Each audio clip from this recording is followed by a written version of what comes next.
Good evening, everyone. I have pleasure in opening the Ordinary Council meeting of the 24th of June 2025 at 6:31 p.m. and welcome all those in attendance. A special welcome to the students who have come out on this cold night. Welcome. I wish to inform you that the meeting is live streamed and recorded. The video will appear on the Council's website and YouTube channel. I have a throat infection, so I'm doing my best, but as you can hear, I may fade in and out. My apologies if that does happen. The public gallery will not be recorded unless accidentally, and only on participant in the meeting, namely a person asking questions at public question time, will be live streamed and recorded. If you wish to ask a question at public question time, your voice and image will be recorded and live streamed. If you do not consent to your voice and image being recorded and live streamed to the public, then you may need to leave the meeting. By staying in the meeting, you consent to your voice and image being live streamed and recorded. No other electronic, visual or audio recording device or instrument can be used to record the proceedings of the meeting without prior written permission from Council, as in the City of Belmont Standing Orders Local Law. Now, we have also had some technical issues with our system here in the chamber of late, and we've been advised that personal hotspots might be causing these issues. Therefore, I ask elected members, officers, and even members of the public just to make sure that you turn off your personal hotspot setting to the off for the duration of the meeting. Hopefully this will decrease the feedback issues with our microphones. Thank you for that. And you may have set it somewhere else, and you may just not realise it was still on. Acknowledgement of country. Before I begin, I'd like to acknowledge the Whadjuk Noongar people as the traditional owners of this land and pay my respects to elders past, present and emerging. I further acknowledge their cultural heritage, beliefs, connection and relationship with this land which continues today. Councillor Marks, would you please read aloud the affirmation of civic duty and responsibility on behalf of the elected members present? Thank you.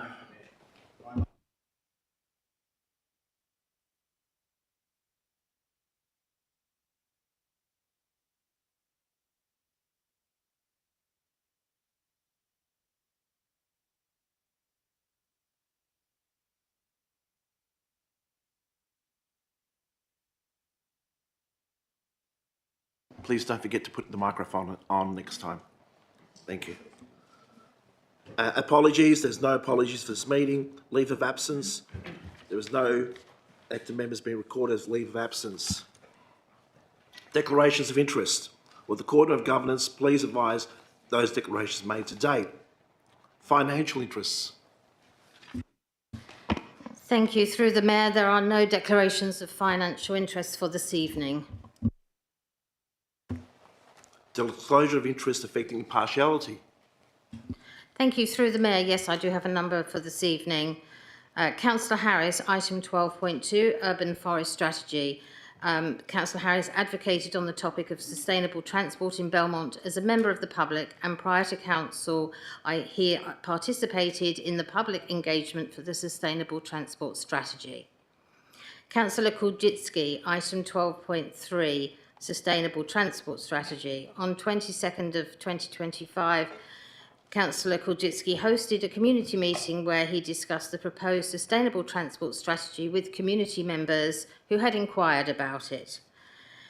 Councillor Sessions, item 12.3, Sustainable Transport Strategy. Councillor Sessions knows the person who made a deputation about this item at the agenda briefing forum.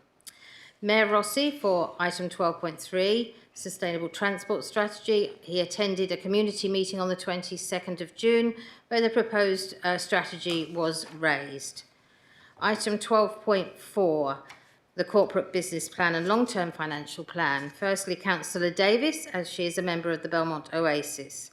Councillor Harris, as he advocated on the topic of the Wright Street pedestrian crossing before joining Council. Councillor Kulczycki, he is a member of the Ruth Faulkner Public Library.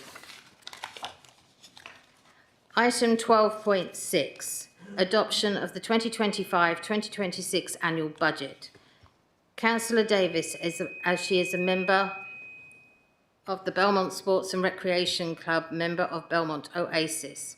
Councillor Harris, item 12.6, as he is a member of the Ruth Faulkner Library and the Belmont Potters Group.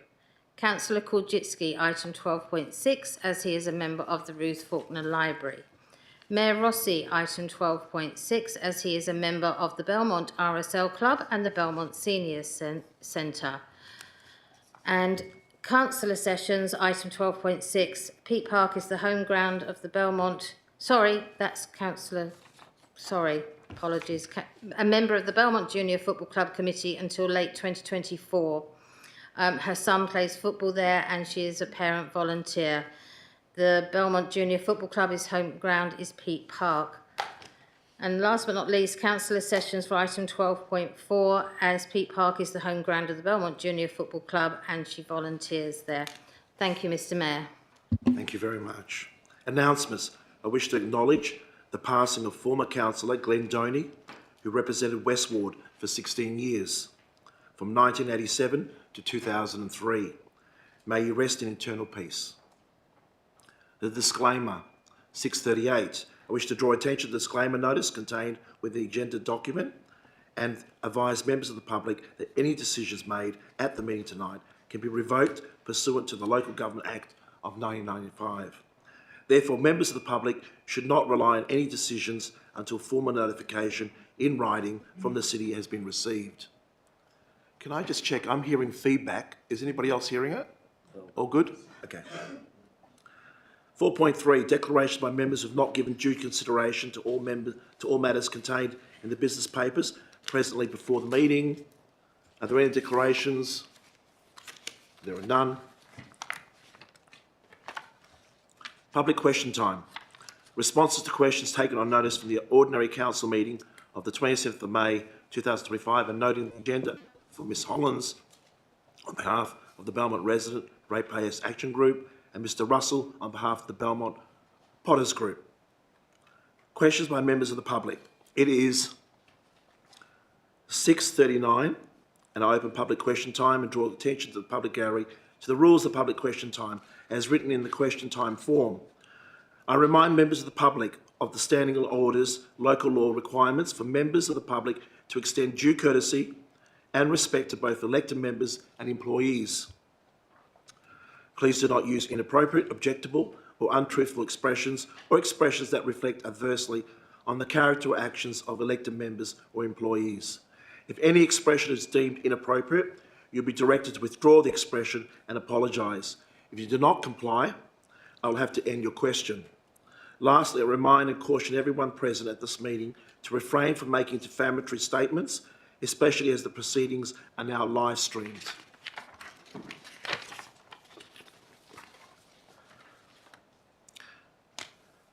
Under the City Standing or Local Laws 2007, members of the public can ask up to 2 questions and you have a maximum of 2 minutes per question for the question to be asked and answered. As presiding member tonight, I will allow up to 4 questions per person. Please note that sub-questions being questions within questions will not be counted towards the total number of questions permitted. The question time number and time limit is to allow fair and equal opportunity for everyone to ask their questions before the proceedings continue. At the moment, I have 13 members of the public who have given prior notice to ask questions, these being Ms Hollands from Redcliffe, Ms Hollands on behalf of Bragg, Marta Condoso on behalf of Belmont East Ward Connect, Bella Scarfestein, Christy Moore, Amanda Hawkins, Susie Harding, Lindy Harding, Nolan March, Debbie Ransom, Michelle March, and Amy and Harriet. Is there anybody else that wishes to ask a question? Call out your name, please.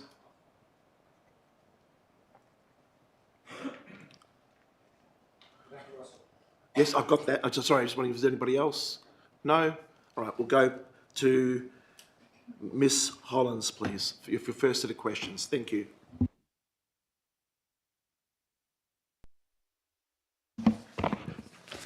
Good evening, Mayor and councillors. Firstly, I don't give consent to be on camera. and any perceived consent under duress. So, are we doing Bragg first? Your personal questions are listed first. Please go ahead.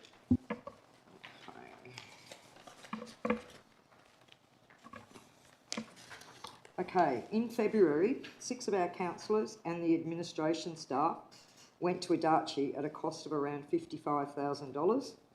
Apart from the requirement to sign the continuation of the Kids Exchange program, Belmont was being promoted as a place to come and visit and do business with locals.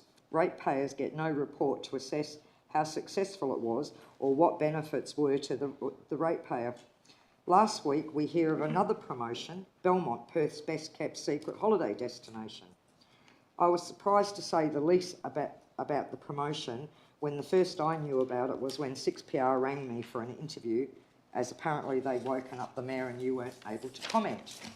So my question, how much is this promotion costing us in terms of successful outcomes? How does it rate for Belmont in comparison to the Adachi campaign, as the feedback I've got from Belmont being a holiday destination is not to mention on social media comments, not that promising.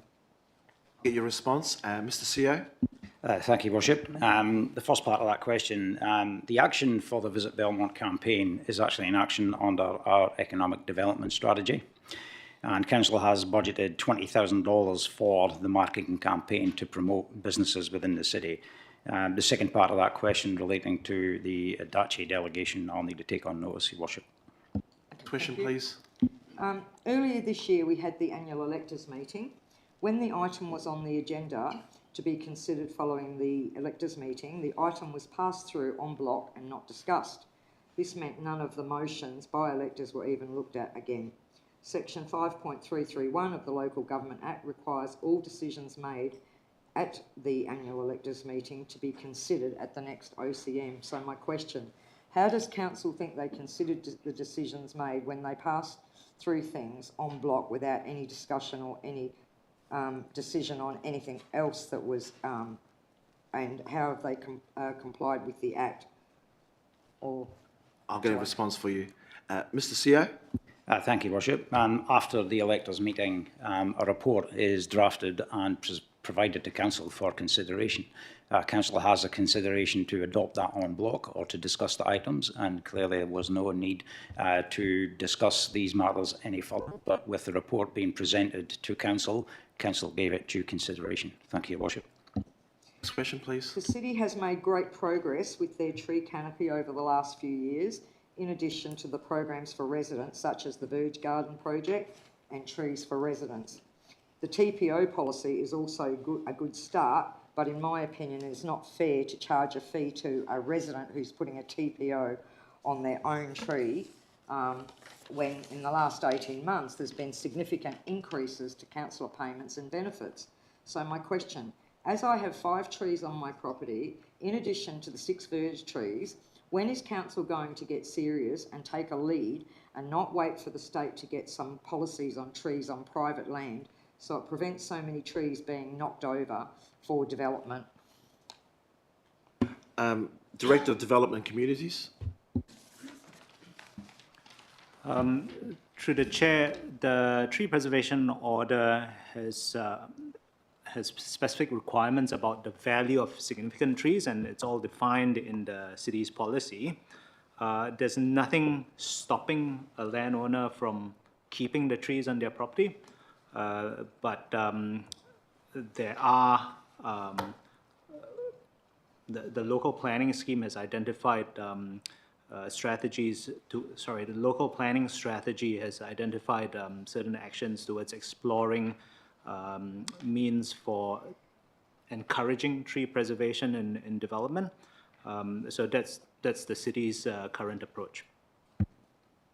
Next question, please. Okay, the town of Rockingham has recently reviewed their policy on councillors and getting payments for the $10,000 for defamation against residents. So I'm wondering, is the city looking to amend their policy, because according to Rockingham they find this quite inappropriate that ratepayers' money is being used in this manner? I think a councillor will need to move a motion for that, but I'll go to the CEO. Thank you, Worship. What I can confirm is the council policies are all currently under review. They'll be reviewed ahead of the next local government elections. We're proposing to present them in 2 tranches, one possibly in December and the other in February. Council will then be able to give consideration to any policy that requires amendment. Thank you, Your Worship. Your questions now on behalf of Bragg, please. Thank you. I've asked previously about the rules listed on the public question time forms as they are not standing orders. I've been told the rules on the forms were administrative decision and they've never been passed by council. At the last meeting, I specifically asked what section of the Act or regulation state both the standing orders and the form govern the rules of public question time together. That was the question. This was what was stated previously by the council in April. The response was, I've been answered before and the forms summarise the requirements and procedures of public question time under these instruments and provide easier guidance for people on how they can participate in public question time without having to refer to the Act, regulations or standing orders themselves, being a total of some 715 pages. So my question, that response did not answer my question. So I'd like to know, quoting your April response, what section of the Act or regulations state both the standing orders and the form govern the rules of public question time together, because I can't find it. Fair enough. Mr CEO, are you able to help her? Thank you, Worship.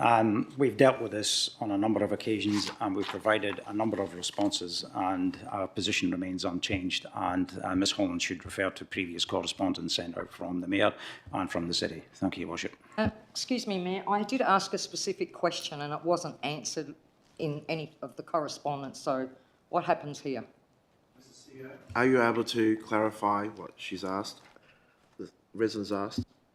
As I said, Your Worship, we have provided a response to Ms Holland's in correspondence dated 19th of December. We've followed correspondence and provided questions in response to questions taken on notice, and the resident should refer to those pieces of correspondence which clearly articulate the City's position. Thank you, Your Worship.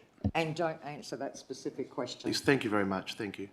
The Mayor previously quoted rules in a letter that you sent to me, and the rules quoted refer to one to being a disturbance at meetings.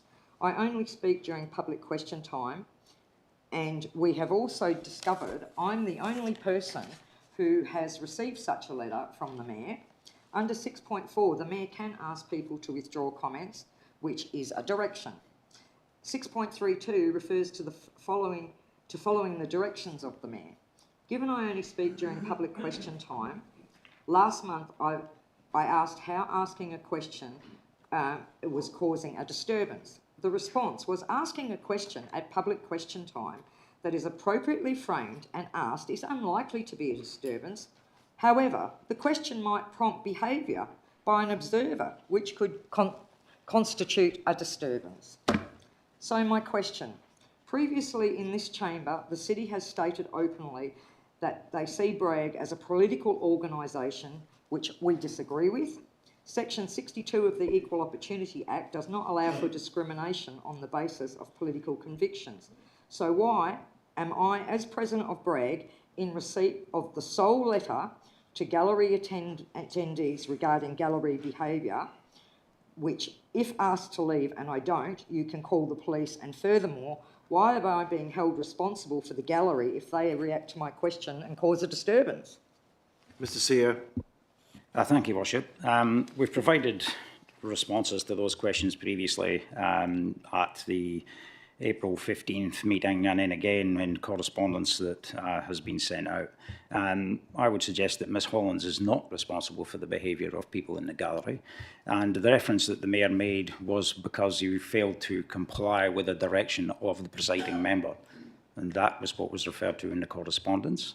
Nothing to do with public question time and asking questions. It was to do with failing to comply with the direction of the presiding member at this meeting. Thank you, So Worship. will the minutes be amended? Your next question is?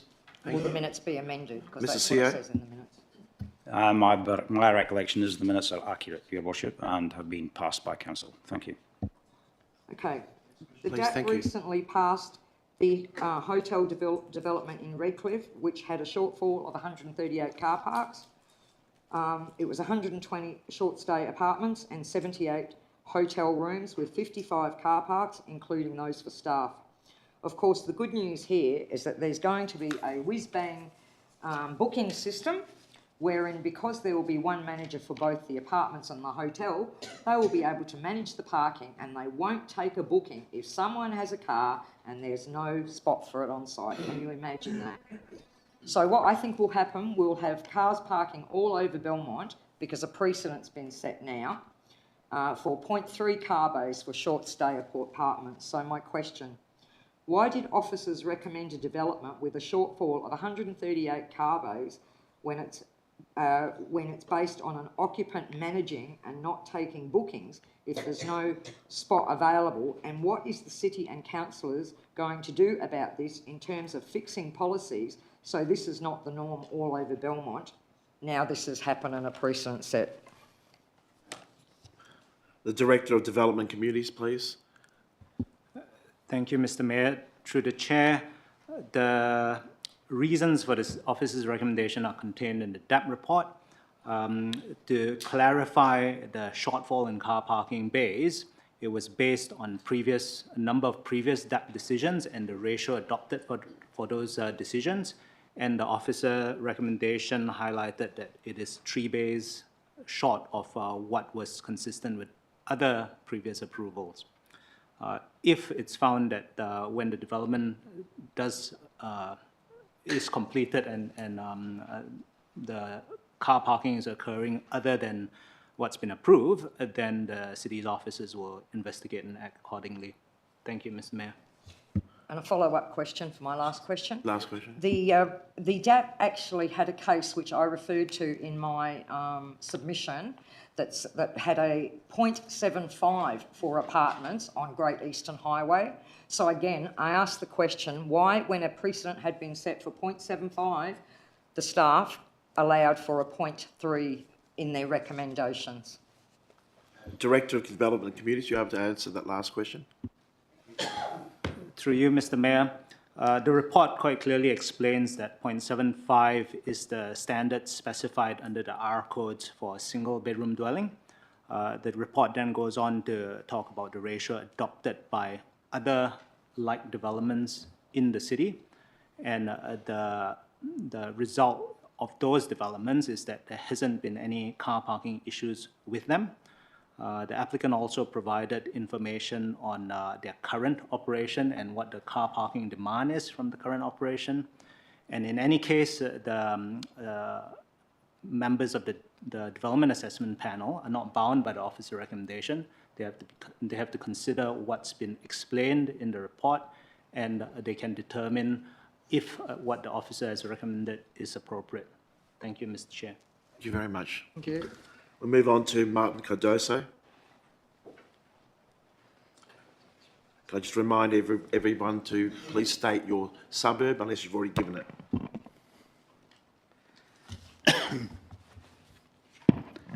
Martin Cardozo, Redcliffe. Good evening, Mayor, councillors, city officers and members of the public gallery. For compliance purposes, my longest question is less than 2 minutes. Question 1. This question relates to the use of PowerPoint presentations during deputations at agenda briefing forums and how this impacts community engagement. Currently, the City of Belmont does not have a clear guidance on whether PowerPoint presentations can be used during deputations. From personal experience, I understand these are generally not permitted. Even when suitable facilities exist and visual presentations would assist in clearly communicating community concerns, such as those raised regarding traffic issues in Redcliffe. As a result of this restriction, there has been recent instances where community members have resorted to handing out printed materials during their deputations to illustrate their position, a practice that is inefficient, wasteful and arguably outdated in a modern, digitally equipped setting. To improve transparency and remove uncertainty, I suggest the City consider updating its public submission and deputation pro forma to include a simple tick box for applicants to indicate whether they intend to use a PowerPoint presentation, with the understanding that the content would be suitable for publication if the forum is publicly recorded. Will the city formalise a clear position on the use of PowerPoint presentations during deputations at agenda briefing forums to support effective and environmentally responsible community engagement? Mr CEO. I'm happy to take that on notice and determine how we can make that happen. Thank you, Your Worship. Thank you. Question 2. This question is about transparency and community engagement in how agenda briefing forums are recorded and reported. Agenda briefing forums are open to the public and represent the only opportunity for elected members to question city officers in public ahead of decisions being made at an ordinary council meeting. Transparency in how these forums are recorded and summarised is essential for public trust. In documentation published following the May agenda briefing forum, the city provided generalised summaries of points raised and officers' responses without identifying which elected member asked the question, what the question actually was, or who the specific the specific response provided. Earlier in the same document, page 16, these exchanges are described only as notes from forum, despite clearly being derived from direct questions and answers. Will the city commit to enhancing transparency and supporting genuine community engagement by publishing the actual questions asked and responses provided, or at minimum, attributing each point to the elected member who raised it? Mr CEO. Thank you, Worship. As you know, agenda briefing forums and even this meeting are not recorded verbatim, and there is a summary of the minutes that is provided. But I'll take that on notice and provide a bit more information. Thank you, Worship. Thank you, Mr CEO. Next question. This question relates to how public submissions and deputations are reflected in the public record to support transparency in council decision making. Under the Local Government Act 1995, local governments are required to keep accurate records of briefing sessions, but are not specifically required to make these records public unless they relate to matters requiring disclosure under other provisions such as financial decisions.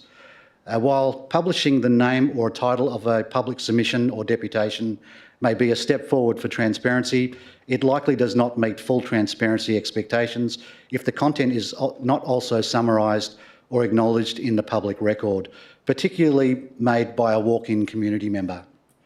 Will the city consider including a brief summary of the key themes or concerns raised in public submissions and deputations, particularly where the application pro forma provides no detail, so the community can better understand the input that informs council decision making? Mr CEO.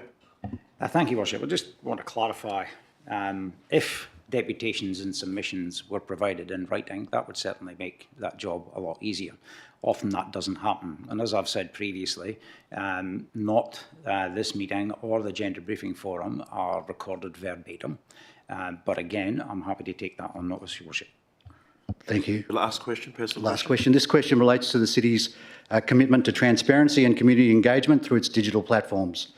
While some councils, such as the Town of Victoria Park and the City of Bayswater, disable comments on formal meeting proceedings, they enable comments on general content like updates, announcements and service information. These updates, sorry, this is in relation to the YouTube, City of Belmont YouTube channel, by the way, sorry. So while some councils such as Town of Victoria Park and City of Bayswater disable comments on their formal meeting recordings, they enable comments on general content like updates, announcements and service information. These settings help foster community dialogue and feedback. In contrast, the City of Belmont disables comments on all YouTube videos, including non-meeting content. For clarity, this is not a benchmarking question, it is a question of community engagement. Who is responsible for making the decision to disable comments across all the city's YouTube channels? And will the city review this approach in light of its community engagement policy, CP 55, which promotes open two-way communication with the community? CEO. Thank you, Worship. I'll take that on notice just to make sure the response is accurate. Thank you. Thank you, Mr. CEO. Your questions now on behalf of Belmont East Ward. Connect, please. Thank you. This question pertains to transparency of community feedback across strategy reports. In past reports, such as the Redcliffe Area Traffic Study May 2025 and the Great Eastern Highway Urban Corridor Strategy October 2024, the City published clear summaries of community submissions alongside officer responses. This transparency helped residents understand how their feedback was considered.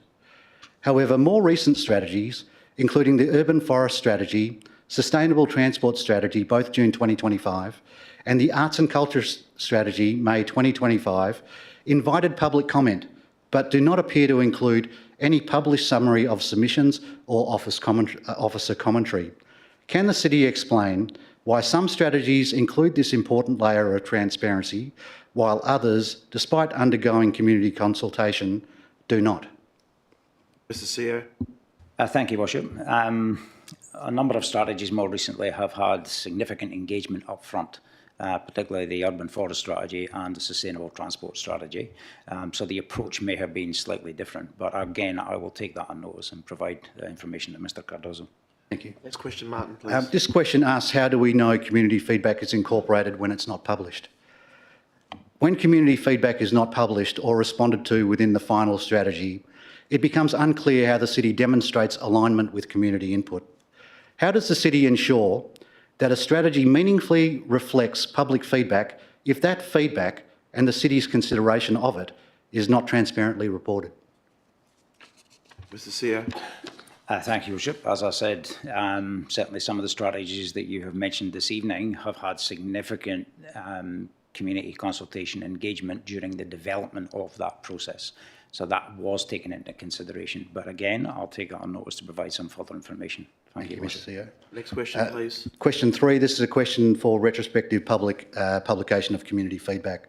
Given that community feedback was sought for the Urban Forest Strategy, Sustainable Transport Strategy and the Arts and Culture Strategy, but no summary of submissions or officer responses have been published, will the City commit to retrospectively publishing a summary of community feedback and corresponding officer responses for these 3 strategies in the interest of transparency and consistency? Mr CEO. Thank you, Worship. I'll take that question on notice as well. Thank you. Thank you, Mr Mayor. Sorry, kids. Question 4. This is a request for public access to ABF audio or transcript pertaining to item 12.3. I was unable to attend the 18th of June agenda briefing forum.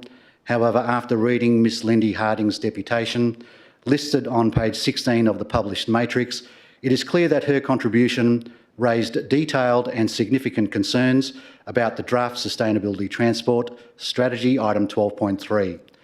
The matrix summary alone does not reflect the full content or tone of what was said, nor does it capture questions or discussions from elected members and City officers. Will the City release the audio of the 18 June agenda briefing forum and publish a link to it so the full deputation and associated discussion can be accessed by the wider community? If the City declines to release the audio, will it instead commit to publishing a full transcript or detailed written record of the deputation and discussion, again in the interest of transparency and public accountability? Mr CEO. Thank you, Worship. As I've stated previously, agenda briefing forums are not recorded verbatim, and the Mayor makes a statement at the beginning of the meeting that the recording is for minute-taking purposes only. And those minutes and the deputations and comments, only a summary of those are provided in the minutes, Your Worship. But I will again take that on notice and provide further response. Thank you, Mr Mayor. Thank you very much. We move on to Bella Scarfenseed.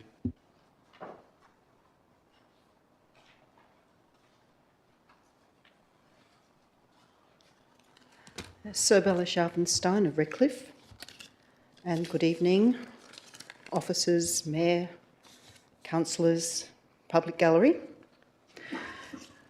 A resident of DA6 recently brought to the attention of the CEO and directors hazardous conditions for pedestrians crossing over Boulder Avenue on 2nd Avenue because vision is obstructed by verge parked cars.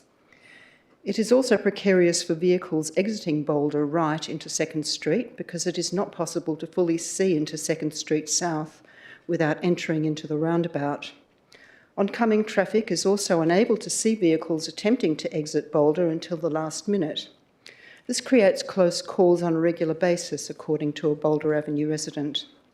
Question: will the city consider a simple measure to increase visibility of oncoming traffic for both pedestrians and vehicles, like the installation of a convex mirror in the centre of the roundabout? And if not, why not? Director of Infrastructure Services. Excuse me. Yeah, through you, Mayor Rossi. I hope everyone can hear me. Yeah, our officers have been dealing with that, and it's something that we could consider, and I'll take it on notice because obviously it's technical in nature, so it'll have to be considered. Next question, Bella. Thank you. On 11th November 2024, I wrote to the CEO advising there was no pedestrian footpath crossovers from First Street to Boulder, then across Boulder to access the Boulder Avenue playground. These are steep curbs to negotiate with a pram. And once across the two streets, there is no pathway from the road to the playground equipment, which requires struggling to push a pram through sand and tree debris.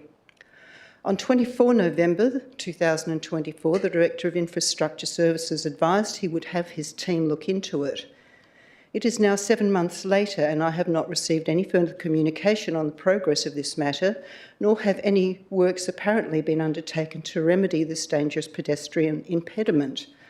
My grandson now rides a bike with trainer wheels. Again, we are finding it risky to cross from First Street footpath onto Boulder footpath and cross Boulder into the park with no crossovers. My grandson lost balance while trying to ride down the high curb with cars approaching from 3 directions. Why has there been no apparent attempt to modernise these footpaths by installing pedestrian crossovers? Director of Infrastructure Services. Have we looked at that yet, that area? Thank you. Through you, Mayor Rossi, I'll take that one on notice. Belmont on the Move Integrated Movement Strategy 2017 to 2027 includes place-based strategies for areas like the Springs, DA6, Belvedere and Epsom, and the City Centre Forum. These included actions like better pedestrian connectivity, school access improvements and localised transport amenity. These are not clearly referenced in the 2025 strategy. Will neighbourhood level delivery remain part of the implementation plan, and will potential solutions be workshopped with the community? Director of Infrastructure Services. Yeah, through you, Mayor Rossi, the place-based initiatives from Belmont on the Move are actually now in the Activity Centre planning strategy that was endorsed in February 2024. So that is where they reside now. With regards actions and initiatives in the Sustainable Transport Strategy, they will be developed in the implementation plan.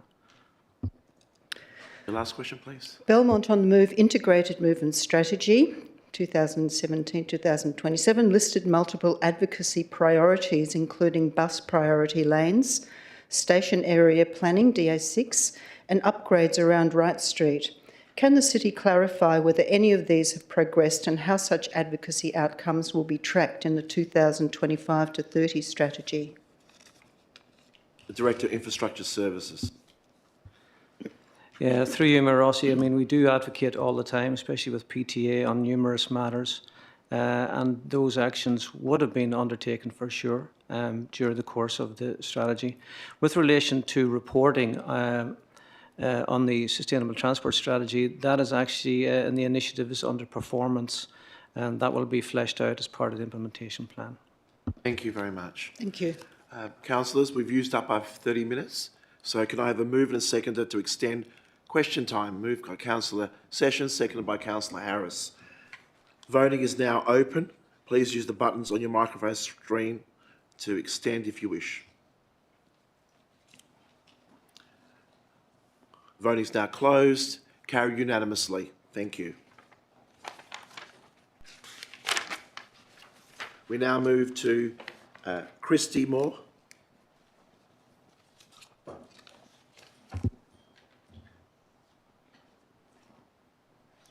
Good morning, Mayor, good afternoon, evening, Mayor and councillors. I'm Kirsty Moore, a resident of Cudell.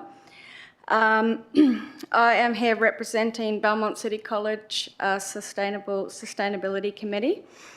As a regular cyclist and commuter in Belmont, I regularly encounter safety hazards, particularly at roundabouts, where drivers fail to give way. On safe, active streets where speeding is common and bike paths that end abruptly without alternatives, these aren't just inconveniences, they are real safety risks. How is the city addressing these design gaps in enforcing speed compliance to create a genuinely safe and connected cycling network? A response for you. Director of Infrastructure Services.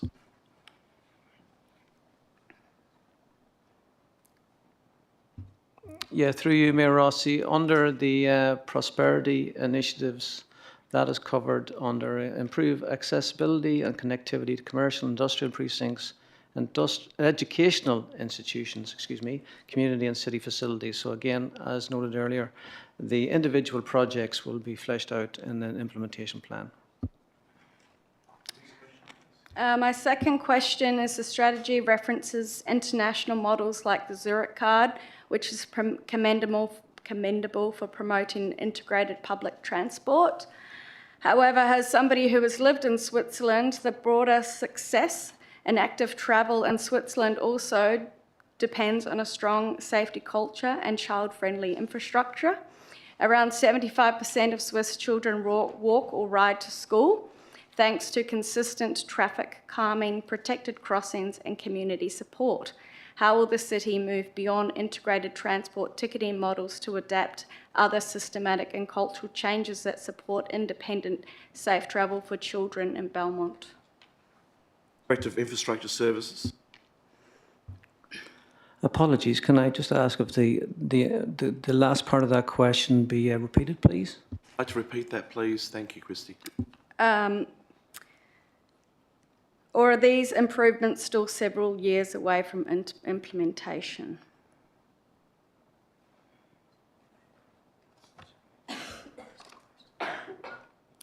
What specific change? Would you like to, maybe if you could read the question out again? So my It might help question is, everybody. what Thank you. specific changes, such as safer crossings, speed enforcements, or connected bike routes, can families expect? No, sorry, wrong one. How will the city move beyond integrated transport ticketing models to adopt other systematic and cultural changes that support independent, safe travel for children in Belmont? Director of Infrastructure Services. Through you, Mayor Rossi, I'll take that one on notice, and if the question can be sent in, that would really help. Sorry. Question, please. As a parent of a child currently in pre-primary at a local primary school, I would like to know whether the strategy will deliver visible improvements in the next 5 years. Will it be safe enough by the time my son is in year 5 for me to feel confident allowing him to ride to school? What specific changes, such as safer crossings, speed enforcements, or connected bike routes, can families expect within this time frame? Or are the improvements still several years away from implementation, specifically regarding Surrey Road Active Street? Director of Infrastructure Services.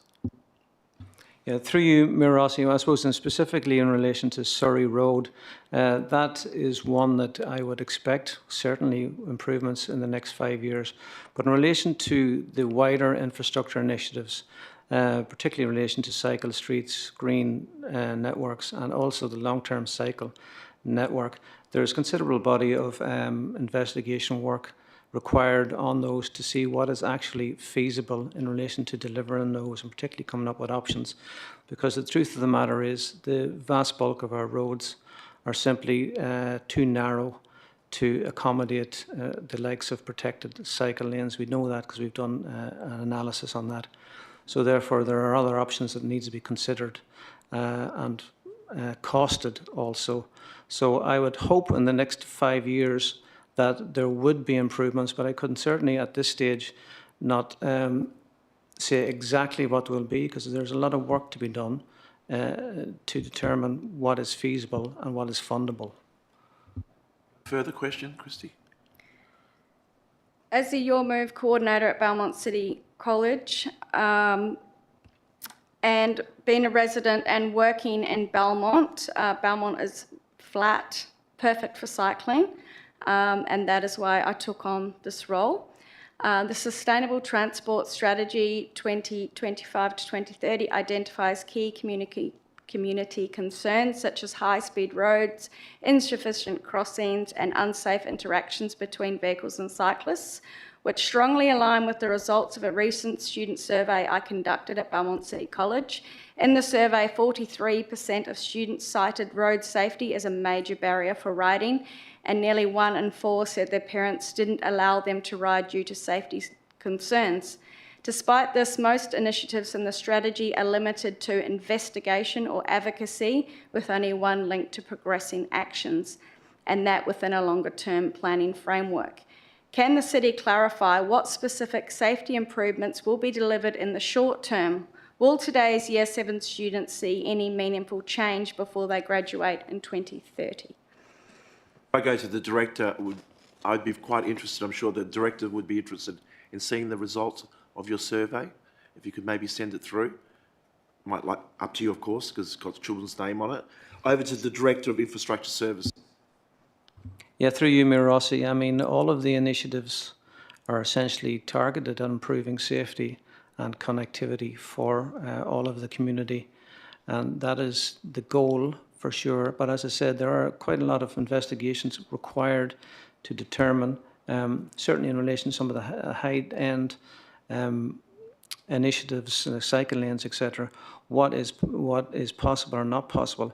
However, there are actions we have there in improving accessibility and connectivity, which I would expect we can certainly deliver on a lot of those, that particularly in relation to connectivity of footpaths, for example, where we don't necessarily have to engage with a significant number of third parties. Whereas anything you do on the roads, you've got to engage with main roads, you've got to engage with the PTA, you've got to engage with DOT. So there are a lot of advocacy actions, because this is a pretty complicated space, and the city is really a cog and a part of a much larger chain. Very much. Move on to Amanda Hawkins.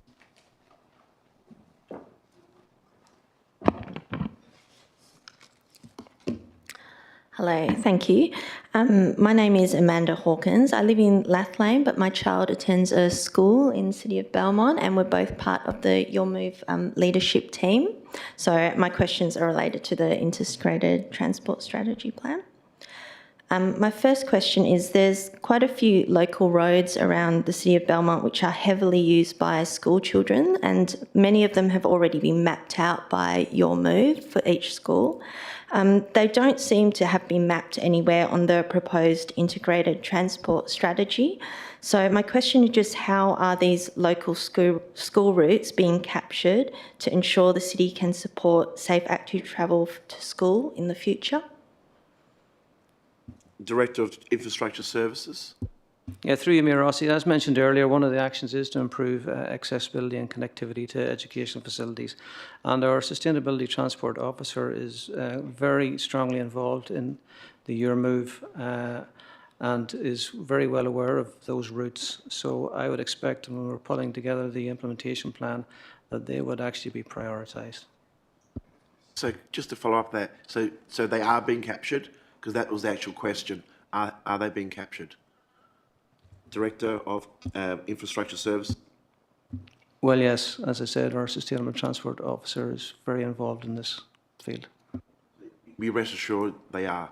The next question. Do you have a question? Another one? The 2017 to 2027 Integrated Movement Strategy contains clear objectives around infrastructure delivery and committed to improved data collection. The 2025 strategy doesn't seem to contain measurable performance indicators, so I'm just wondering why that's changed since the 2017 strategy. Director of Infrastructure Services. Section 9 of the strategy does detail performance monitoring and the metrics that we will be reporting against. Could you repeat that question? I'm not too sure if that was answered. Could you repeat that, your question? I just think the level of detail from 2017, the performance strategies were quite detailed, but it seems to be very general. So I'm just wondering, when will the details sort of be fleshed out? So I think, Mr. Director of Infrastructure Services, about strategy versus a plan. Okay. Yes, thanks, Mayor Rossi. I mean, essentially, you've just said what it is. This is a strategy. It's not a detailed implementation plan. And therefore, this strategy doesn't have detailed implementation plan targets because they will come with the implementation plan. Okay. Next question, please. My next question is probably of a similar vein. When they did the community survey, there were areas where you could map out locations which were problematic. So, for example, crossing the shops at Kooyong Road and the Surrey Road, the Safe Active Street. Will those also be considered as part of the plan? Because it seemed like that information in the mapping system wasn't in the strategy. Director of Infrastructure Services. Thank you, Mayor Rossi. I would expect, as they have, the feedback has been provided, that that will actually form part of the implementation plan, particularly in relation to accessibility and connectivity. I guess just considering that, how will the process for the implementation plan then go on? Will the community also be involved in that process? Director of Infrastructure Services, thank you. Through you, Mayor Rossi. Yes, I would expect the community will be involved in some of these initiatives, particularly some of the larger ticket ones in relation to, as I said earlier, long-term cycle network, green networks and cycle streets. There's a large body of work to be done in investigating that, and I would expect the community would be involved in that because there will be an engagement process for those projects by themselves, and particularly in relation to when we're considering potential options to deliver on those, given the fact that the existing roads are essentially too narrow to deliver a lot of protected cycle lanes, etc. There will be other solutions, and we will engage in the community on those. Thank you very much. Okay, great. Thank you. Susie Harding.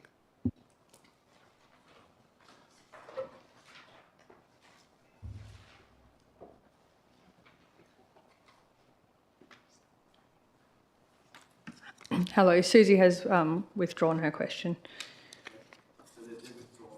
We move on to Lindsay Harding. Good evening, Mayor, councillors, directors, CEO and the public gallery. My name's Lindy Harding and I have previously provided my suburb. My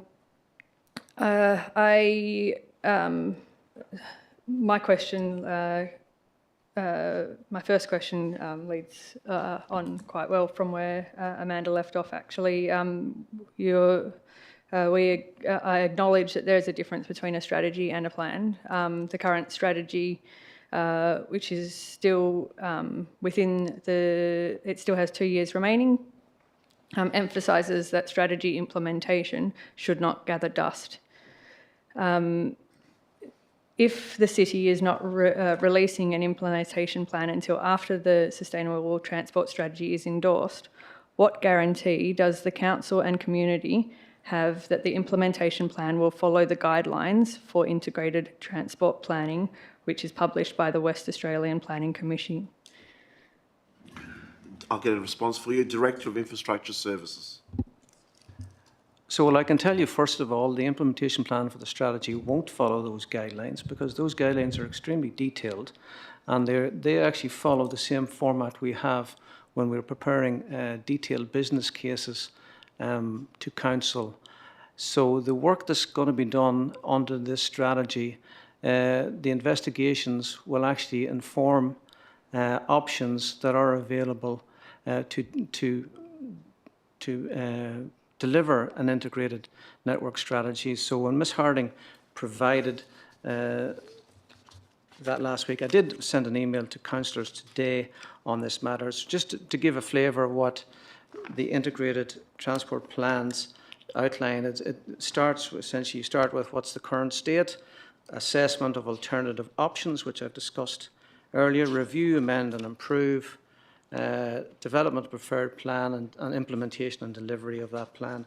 So our ultimate goal would be to get to the position where we would have sufficient information to develop an integrated transport plan that is practical and deliverable, and then we know what all of the alternatives are and what the costings are, and ultimately these will be brought back to council, because I would expect a significant spend to be involved in these, and as has been discussed several times with council, that these then would be projects that would go on to the prioritisation plan or prioritisation process, where council decides where funding gets spent.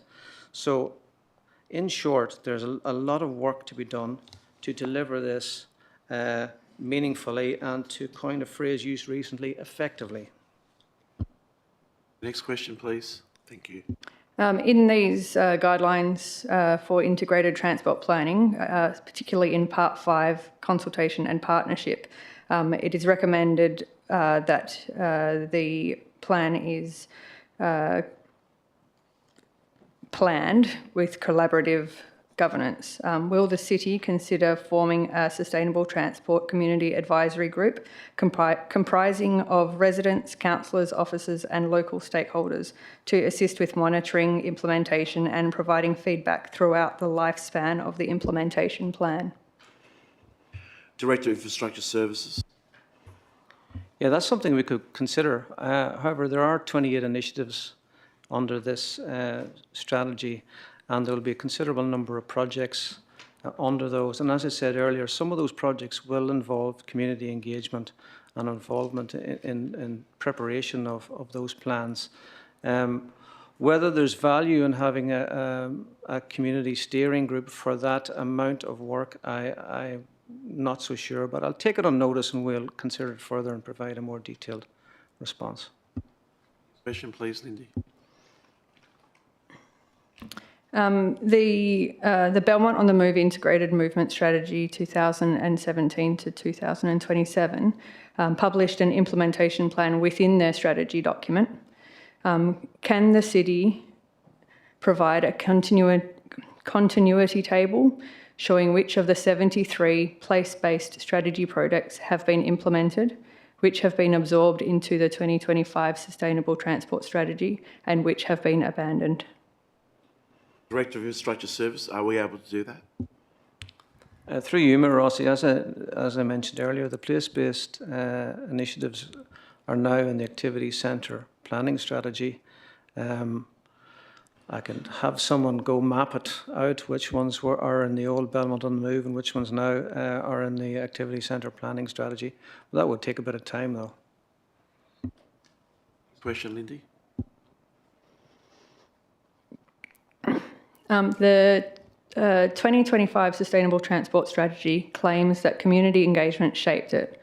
Quoting from page 422 of the agenda, when asked the question regarding the priority level the city should assign to improving cycling and micromobility infrastructure, the most common response fell within the 80 to 100% range, with 100% being the highest priority. Considering that all priority initiatives in the Sustainable Transport Strategy that relate to improving cycling and micromobility infrastructure aim to investigate or progress investigations over the 5-year period, the link between the results of the consultation and how the priority initiatives were chosen is unclear. My question is, could the city clearly map how each of the questions in the community feedback survey influenced these priority initiatives in the strategy? Director of Infrastructure Service, are you able to answer that now or take it on notice? Well, I would say that from my perspective anyway, it's pretty clear that the feedback that came from the community has made its way to the initiatives. With relation to the community highly valuing sustainable transport, I mean, that's quite obvious. And the initiatives that we spelled out, I have explained why there is investigations required, as this is quite a complex area and there are various alternative options that need to be investigated to be able to deliver the best possible outcome for the community. So I certainly don't accept that somehow that community feedback has not been brought through to the initiatives. I don't accept that at all. Thank you, Lindy. Thank you. That's my 4 questions. Nolan March. Good evening, my name is Nolan Morch and I live in Lathlane, but I go to school to Rivervale, and my question is regarding the sustainable transport strategy. In order to encourage more people to ride their bikes more often, I think that as a city, you should improve bike security at places of interest such as shopping centres or sports facilities. Last year, my grandparents rode their bikes to Belmont Forum and locked them at... Just stop you there. Something's happened with the system. You're doing a great job. It's not you at all. Sorry. Okay, sure. Do you want me to just... Okay. Would you like to start again? You were doing a great job. It was the sound system. I'll just start from this. In order to encourage more people to ride their bikes more often, I think that as a city, you should improve bike security at places of interest such as shopping centres or sports facilities. Last year, my grandparents rode their bikes to Belmont Forum and locked them at one of the bike stands. After a quick shop, they discovered that their bikes were stolen. That bike stand wasn't even covered by security cameras. If people can't trust that their bikes aren't going to be stolen, then they aren't going to ride their bikes as often, no matter how good the roads are. How are you planning to improve bike security at public places? A very good question. I've had my bike taken at Belmont Forum a long time ago too. So I understand totally. And you're very confident. You're very confident and you're very brave when the system broke down and you started again. Well done. Over to the Director of Infrastructure Services and maybe Director of Development Communities afterwards, because you deal with the crime prevention area. Over first to the Director of Infrastructure Services. Yeah, through you, Mayor Rossi. I mean, that is covered under the initiatives under place which install improved sustainable transport support infrastructure, such as bus stations and end-of-trip facilities at key locations. Part of that's advocacy, part of that is what we can do ourselves. And I know the Sustainable Transport Officer has in the past given out bike locks as, to members of the community as part of our engagement. And I know that we have previously engaged with the Belmont Forum in relation to that. So those actions are covered in the strategy, and it will be fleshed out, as I said, as part of the implementation plan. Development and Communities, is there anything else you wish to add from the crime prevention area for Nolan? Through you, Mr. Mayor, I can say that the city has a network of over 600 CCTV cameras, and we do partner closely with businesses to provide advice on with security appraisals and advice on CCTV networks and security. To assure you, Nolan, I was at Epsom Avenue giving out free bike locks to people as part of the crime prevention team, and we've been at Rivervale Centre among other places. So we're doing our best, but you're right, we need to do more. Do you have a further question? No. Right, thank you very much. Move on to Debbie Ransom.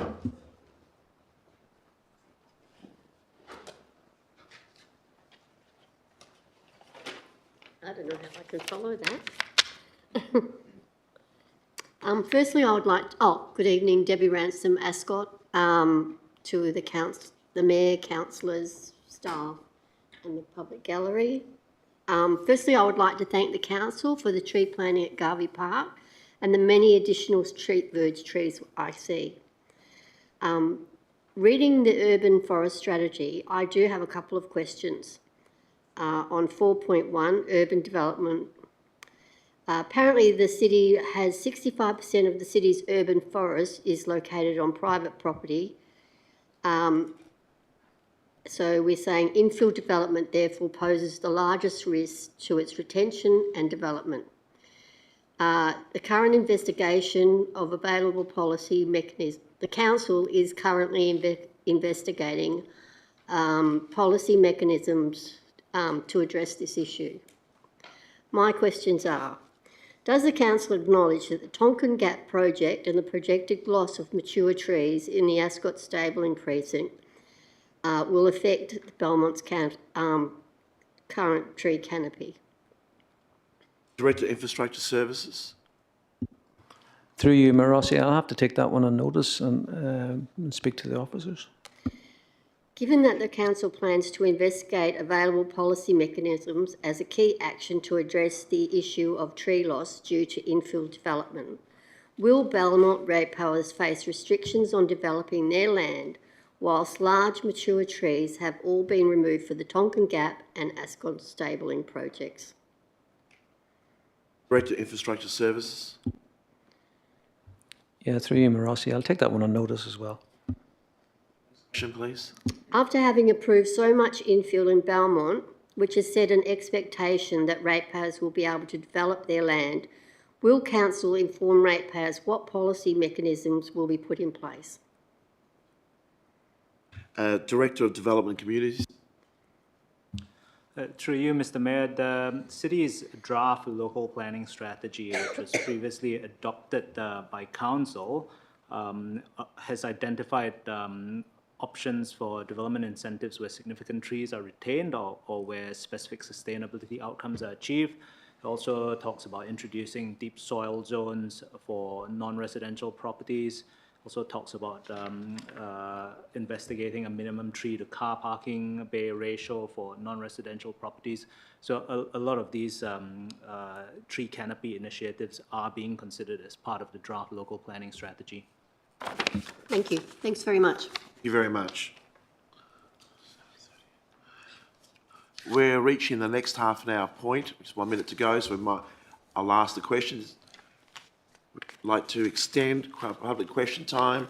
Councillor Sessions, seconded by Councillor Harris. Voting is now open. Please use the buttons in front of you. Voting is now closed. Carried unanimously. Thank you. We now move on to Michelle March. Sorry, it's March. March, sorry, my apologies. No worries. My name is Michelle March and I live in Lathlain, but I am currently a ratepayer for City of Belmont. I have been for the past 15 years. My first question is related to the sustainable transport strategy. And so my children also attend school in Rivervale, and what I've noticed is a lot of time is car parking obstructing footpaths. So at the school, for example, a lot of cars are parked in such a way that regardless if they are fronting or reverse into a car park, their wheel hit the curb, which means either their bonnet or their boot overhangs the footpath. At the primary school, you can imagine there are a lot of children, young children, or family with pram, family with pets, family with little kids on bikes or scooters, makes it really difficult to navigate around the school. So does the city have a plan to tackle this issue in terms of broadcasting education or appropriate signage or wheel stops at school car parking or measures like that in place or planned other than contacting Ranger to move the vehicle forcefully? Yes, Director of Development Communities. Through you, Mr. Mayor, if any car parking on curbs is observed, then residents or a member of the community can certainly contact rangers, because that is an offence, and the rangers can enforce that offence. With regard to overhanging of vehicles from car parking spaces onto the footpath, that might be something that the Director of Infrastructure can address. Director of Infrastructure Services. Yeah, again, through you, Mayor Rossi. Yeah, I'll actually ask my officers to investigate that tomorrow when I'm back in the office. Also go to the Director of Corporate and Governance, because your area is the marketing gurus. Are we able to do something out there to publish Belmont Bulletin that goes to every letterbox, reminding about people not blocking footpaths, etc.? and social media, of course? Yes, we can do that, Mr. Mayor. Thank you very much. Next question. My next question is somewhat related to the first. Over the past 15 years, I have been living in and around the city of Belmont, in particular Mort Street on Rivervale, and I have noticed that on that street there has been a significant increase in on-street parking, and sometimes half on, half off street parking, blocking the footpath. This is likely due to the new dwellings approved for construction that do not have sufficient off-street parking space. A lot of the older dwellings quite often have a double garage plus parking in front of their property off-street to fit up to 2 cars, whereas new dwellings do not have that feature anymore. In order to make the road and footpath safe for all, how is the city working to address the issue to reduce on-street parking? Rather than building new roads, bike facilities, we haven't really fully utilized the current footpath network because of the above-mentioned issue. I do understand that some of the decisions for planning might be made at state level and not at the city level. However, is there any way to address that issue? Director of Development and Communities, please. Through you, Mr. Mayor, the dwellings that have been approved with a certain number of car bays on the private property are all in accordance with the R codes, and Ms. Motch is correct that that is a state-controlled policy. As far as parking on the street goes, as long as vehicles are legally parked, so if they're not parked on footpaths, then they are entitled to park on the street in accordance with the provisions under the relevant local laws. There are time limits to how long they can park, so it's generally a 24-hour duration. But apart from the dwellings or the new dwellings that have been developed, anybody can park in the street. So it's sometimes not accurate to attribute the additional car parking on the street to new developments, although it does seem obvious that certainly more dwellings and a larger population does contribute to on-street car parking. And I think education and perhaps a change in mindset of the community generally towards more sustainable transport would help reduce the reliance on car ownership. Next question, please. Sorry, the last question I have is the draft Sustainable Transport Strategy references supporting safe, active transport to school, but does not detail how school-specific safety concerns will be identified and addressed. Will the implementation plan, including school travel plans for all the local schools, walking orders, or other structural actions to improve safety and access to students across Belmont? Services. May I just ask Ms. Morch just to repeat the last part of that question? Okay. Will the implementation plan include school travel plans for all the local schools, walking audits, or other structured actions to improve safety and access for students across the City of Belmont? Director of Infrastructure Services. Through you, Mayor Rossi, I'll take that on notice and I will ask the relevant officers tomorrow. Thank you. Thank you very much. We'll move on to Amy and Harriet.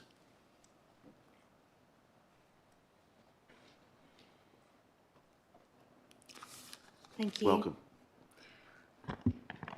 My name is Amy Duritzi and this is Harriet Duritzi and we are Rivervale residents. This question is from Harriet. She's a little bit shy, so I'm reading it out for her tonight. I don't feel safe riding on the roads. What is the council going to do to make it safer for kids like me to ride around the City of Belmont? I'll get a response for you. Director of Infrastructure Services, are you able to answer that young girl's question? Through you, Mayor Rossi, I suppose, as I did respond earlier, the whole thrust of the Sustainable Transport Strategy is to make it safer and easier for people to use sustainable and active transport modes around the city. And the details of how that will be done will be further fleshed out in the implementation plan. Thank you. Next question. This is my question. That's okay. Many of the priority initiatives in the Sustainable Transport Strategy use phrases like investigate, consider, or progress scoping with no associated timeframe. Will the implementation plan include a delivery timeline for each initiative and identify which actions are proposed within 1, 3, or 5 years? Will it be available to the public like the previous strategy's implementation plan and like other LGA plans? Director of Infrastructure Services. There's quite a lot involved in that question, so I'll take it on notice. Question, please. The Sustainable Transport Strategy does not mention the Department of Transport's active Travel Your Move, which helps support schools and organisations to improve the uptake of active transport. What is the percentage of schools in the City of Belmont who are registered for this program, and do you intend to support the schools to increase this number? Director of Infrastructure Services. Through you, Mayor Rossi, I'll need to take it on notice how many are involved, but we are actively involved with the schools on promoting the Your Move programme and increasing the number of children coming to school via active transport modes. Any further questions? Last question. Go ahead, please. Thank you. Why aren't the Your Move schools and maps included in the strategy? Director of Infrastructure Services. I mean, the strategy does reference accessibility and connectivity to schools. I mean, there are a number of Your Move maps, but they would be very much at an implementation level rather than a strategic level. So it'll be in the next level. Thank you. Thank you. We move on to Matt Russell.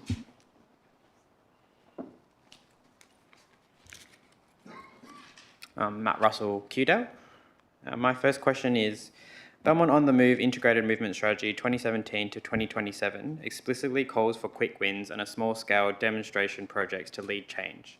Can the City clarify which quick wins or demonstration projects from the Belmont on the Move strategy have been completed since 2017 and which are being considered for implementation in the next 12 to 24 months while the strategy remains in effect? Director of Infrastructure Services. Through you, Mayor Rossi, the only quick win that I can recall being kind of referenced in Belmont on the Move was in relation to cycle streets, and that we delivered Surrey Road in 2019, so from that has been complete. With regards quick wins on the next stage of this journey, that will be fleshed out again in the implementation plan. But as I said, there's quite a lot of work to do in investigations. I did speak to Councillor Harris for more detail on this previously in relation to what can be done in relation to connecting some of our bus stops. I mean, I see that as one that we could possibly move on quite quickly. As I said earlier, we don't necessarily have to engage with main roads, PTA, DOT, or Western Power to do that. So yeah, that'll be fleshed out further in the implementation plan. Next question, please. How does the draft Sustainable Transport Strategy align with the existing objectives in Belmont's corporate business plan related to school access, road safety and Metronet area planning, and will this alignment be reflected in the implementation plan or annual budget reviews? Director of Infrastructure Services. I mean, the actions or the initiatives in the Sustainable Transport Strategy are lined up with the city's 5 strategic pillars: people, place, planet, prosperity and performance. Question, please. Many local government strategies, such as Belmont's Urban Forest Strategy or Victoria Park's Integrated Transport Strategy, include a short, clear vision statement and a summary roadmap that help the community and stakeholders quickly understand intent and priorities. The draft Sustainable Transport Strategy does not include a strategy map or summary. Will the City commit to publishing a condensed version of the strategies to support accessibility and community engagement? Yeah, through you, Mayor Rossi, there is actually a vision statement in the Sustainable Transport Strategy. I think it's under the, oh, I'm in the wrong section here. I'll try to find it. Where was it?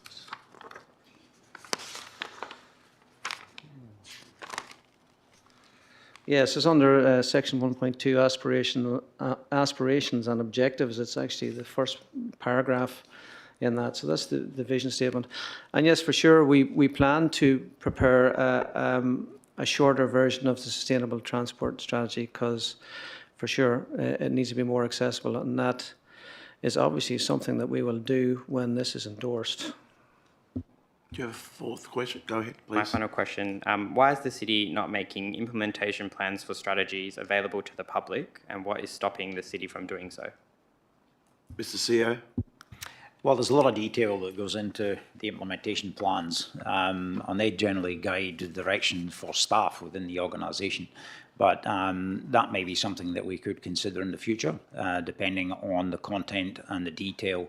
And certainly when these are progressed, as the Director has mentioned, we will see them progress through Council in any case, because some of those priority projects will be significant expenditure items within the annual budget, and Council will need to give consideration to that. So yes, that's something that we can take on notice, Your Worship, and certainly consider for the future. Thank you. Thank you. Thank you very much. There being no more questions, I close public question time at 7:53 p.m.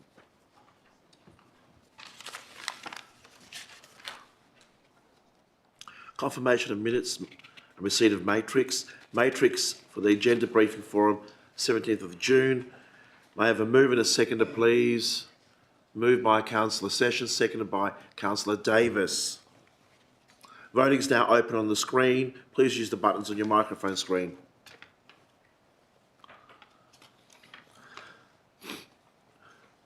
Carried unanimously. Thank you. The ordinary council meeting held on the 27th of May. Are there any questions on the minutes, please? No. May I have a move and a seconder to confirm the minutes as true and accurate? Moved by Councillor Sakula, seconded by Councillor Sessions. Voting is now open. Please use the buttons on your microphone screen. Councillor Ryan and each of... Oh, carried unanimously. Questions by members of which due notice has been given. Without discussion, there's none. Questions by members without notice. Responses to questions taken on notice, there are none. Questions by members without notice. Councillor Sessions. Thank you, Mayor Rossi. Can I please ask two questions? Mr Mayor, can you please consider putting a motion together for the next Walga Zone meeting requesting advocacy to the state government for a review and tightening of the 90-day exemption rule in relation to short-term rental accommodation? Currently, anyone in the city can rent their house out on Airbnb and similar platforms for up to 90 days a year without development approval and without being subject to any of the city's policies. I believe this is unfair on surrounding neighbours, and there is no management policy in place to protect them or the property, and it is also unfair to those that run short-term rental accommodation with the correct development approval and planning compliance. I believe it is a state planning loophole that needs to be closed. Mr CEO. Thank you, Worship. Yes, we can do that, and if you would provide me with the content of your question, that would assist us in drafting a motion for the zone meeting. Thank you, Your Worship. Your second question, please. Thank you. Mr Mayor, could councillors please get an update on the current status of the lighting upgrades at Peak Park in Kewdale? The lack of lighting means the Belmont Junior Football Club cannot have any girls' teams as all games are played on Friday nights. Girls in the local area are having to go to other clubs, which means in turn their siblings go to other clubs outside of Belmont to play sport. Yes, I was also asked that question on Sunday. Director of Infrastructure Services. Yeah, through you, Mayor Rossi. I mean, it's the project in design at the moment, and the lighting is the first part of the project that will be delivered.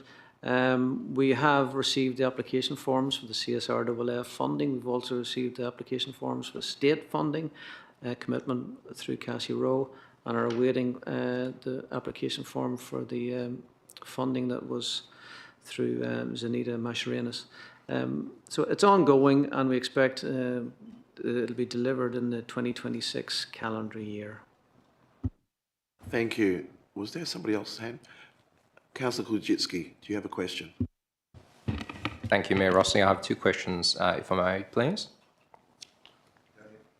At the March Ordinary Council meeting this year, Council endorsed an amended version of the draft local planning strategy.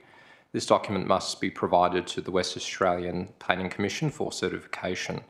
What is the progress on the certification, and when might the City and Council be informed of its decision?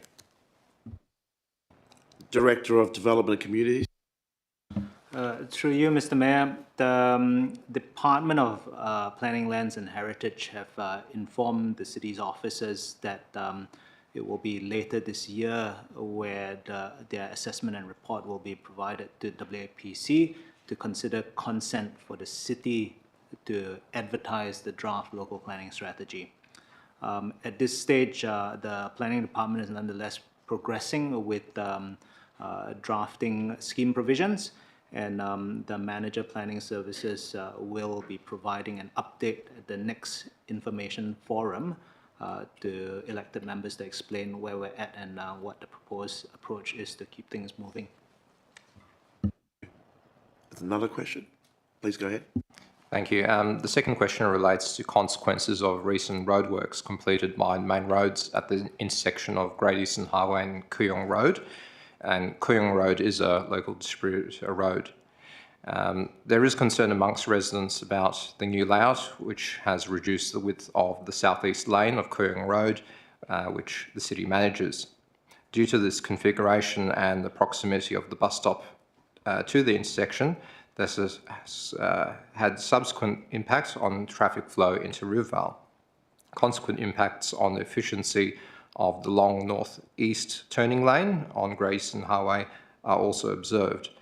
What can the city do to notify main roads and the Public Transport Authority about these impacts and explore options to potentially move the stop to alleviate this bottleneck and improve safety for all transport users? Director of Infrastructure Services, are you able to respond? I'll take that. But also maybe explain why they did that work there. Might help explain that situation. Yeah, through you, Mayor Rossi, I'll take that on notice. I know there was land resumptions that came to council in relation to that matter to actually improve the access in. So I'll speak to the officers tomorrow in relation to just clarifying exactly what the final design outcome is. And if we need to speak to main roads, we will. Also in relation to bus stops, that's the PTA, so we'll have to engage with them as well. So there's a bit of work to be done to answer that question, so I'll take it on notice. Thank you very much. 9, new business of urgent nature approved by the presiding member or by decision. Is there any new urgent No, there's none. Business adjourned for the previous meeting, there's none. Report of committees, there none.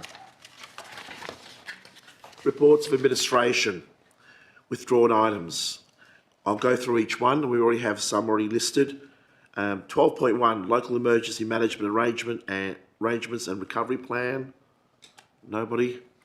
Urban forest strategy, Councillor Kujitsky. 12.3, sustainable transport strategy, Councillor Harris. Corporate business plan and long-term financial plan, Councillor Harris. Statutory review delegation register. Nobody. Adoption of the 2025-2026 annual budget, the Mayor. Accounts for payments for May. There's nobody. Monthly financial report for May 2025. Councillor Harris, was your hand going up? No. So, may I have a mover and seconder to adopt the balance of the reports en bloc by an absolute majority decision, with the exceptions of items 12.2, 12.3, 12.4 and 12.6. I need a move and a seconder. Moved by Councillor Wojcicki, seconded by Councillor Sakula. Voting is now open. Please use the buttons on your microphone screen. Carried unanimously.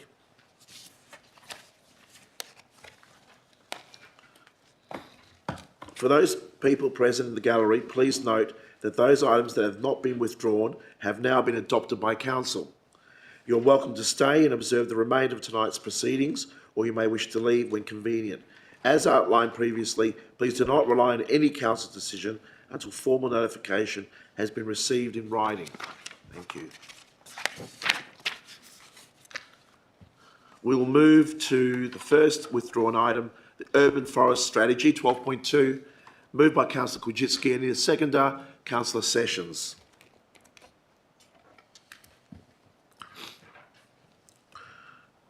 Over to you, Councillor Wojcicki. Thank you, Mayor Rossi. I have an alternative motion that I wish to present to Council on this item. And just letting everyone know, it's on the screen in red. We have lots of new people in the gallery, so they understand what's happening. It's on the screen in red. Please go ahead. Okay, thank you, Mayor Rossi. The alternative motion proposes to endorse the proposed urban forest strategy, subject to amendments, and these amendments relate to the following. Introducing an engagement strategy to encourage residents to convert legacy voters treated contrary to the Consolidated Local Law 2020 so that they comply with contemporary standards. Ensure the City utilises high-resolution canopy mapping to monitor the effectiveness of the new scheme and local planning framework in supporting an integrated planning approach that promotes high-quality development and urban canopy growth. And third, that over the duration of the strategy, we strive for a citywide increase in canopy cover across all land use types and an absolute increase in canopy on land under the City's control that contributes to urban greening. The reasons for these amendments are as follows. The City does not plant street trees on verges treated with synthetic turf, which was installed prior to its prohibition under the Local Consolidated Law 2020, which limits the effectiveness of the strategy. Synthetic turf has also got negative environmental impacts, including increased surface temperatures, reduced soil health, and this is detrimental to tree growth. Council should pursue all opportunities to align and integrate existing strategies to maximise the value of a data-driven approach for our planning approaches. A citywide increase in canopy cover must be a strategic priority, reflecting both Council's intent and community feedback received during consultation. Sustainable development should be central in planning and decision-making, supporting innovative design and the City's strategic objective of becoming one of Perth's most livable and desirable inner city locations. Future development in the City's commercial precincts, in particular the Belmont Business Park and Kewdale Industrial Area, must contribute to the creation of sustainable urban canopy that extends beyond residential areas, promoting biodiversity linkages across Greater Perth. I see Council's consideration in the strategy that's been presented by management, together with these amendments, so that we can continue to implement successfully the beneficial infrastructure that trees provide our community. Thank you, Mr. Mayor. Thank you very much. Move on to the seconder. Thanks, Mayor Rossi. I've spoken with quite a few residents about this strategy, and each one has been impressed with it. I'm really heartened by everything the City is doing within this space, and I fully endorse the urban forest strategy, including Councillor Wojcicki's amendments, with the synthetic turf being particularly important. Although the turf is low maintenance and durable, it retains heat, has poor drainage, and a considerable carbon footprint, with microplastics leaking into the soil and surrounding waterways. Planting trees on artificial verges is not an option, which leaves gaps in our canopy that are unnecessary. Engaging with residents on this matter can only be beneficial, I believe. Thank you. you very much. Anybody wish to speak for or against? Councillor Davis? A question? Please go ahead. Thank you, Mr. Mayor. So my question is engagement strategy to encourage their conversion to finishes that comply with contemporary standards. How are we going to do that? Because what I find in the community is the people that do have these synthetic turfs don't want them pulled up, don't want to pay any more money. Like, how do you intend on implementing this? Director of Infrastructure Services, remembering he would have only seen this today, because this is from the councillor's point of view. So, Director of Infrastructure Services, have you got any thoughts on this? Through you, Mayor Rossi, I mean, I will take this on notice and get back. I mean, there are some opportunities. We do have the Verge Garden programme, so maybe there could be improved. Maybe we could have prizes for those who have changed their verges from synthetic to non-synthetic natural. But listen, I need to go speak to the officers who are probably more creative than I am. And I think looking at what it's written here, it says identify and develop an engagement strategy. So it's not forcing anyone to do it, it's just encouraging them, I guess. Over to the CEO. Yeah, I was just going to comment that obviously we need to identify where all the legacy AstroTurf locations are. I would certainly be engaging with our manager of public relations and stakeholder engagement to develop that strategy that would need to be considered. And I guess the contemporary standards, we do have a local law that identifies permissible verge treatments, and that's certainly something that we would communicate to those residents. But as it stands at the moment, it's only to identify and develop an engagement strategy. And if they were, we would try and support them, as the director said, through the verge planting programme that we had, and encourage them to do that. Thank you, Your Worship. Who else would speak for or against? Councillor Mark. Question, go ahead. Mr. Mayor, two questions actually. The utilisation of high resolution canopy mapping, aren't we already doing something along those lines? I asked the same question during the day. Director of Development and Communities came back with a good answer. Through you, Mr. Mayor. So what Councillor Kulczycki proposes in his motion is perhaps to specify and put a bit of clarity to one of the intentions of the high-resolution scanning, and that's to correlate it with the areas where infill development has occurred and whether there's any effectiveness in the future proposed scheme provisions for incentivizing canopy retention. So among other things, of course, with total tree canopy within the city and assessing where canopy loss has occurred and whether there's any correlation to infill development will help identify how, whether the scanning will help identify how effective the proposed scheme provisions are. Are we doing this biannually at the moment or not? CEO can answer that one.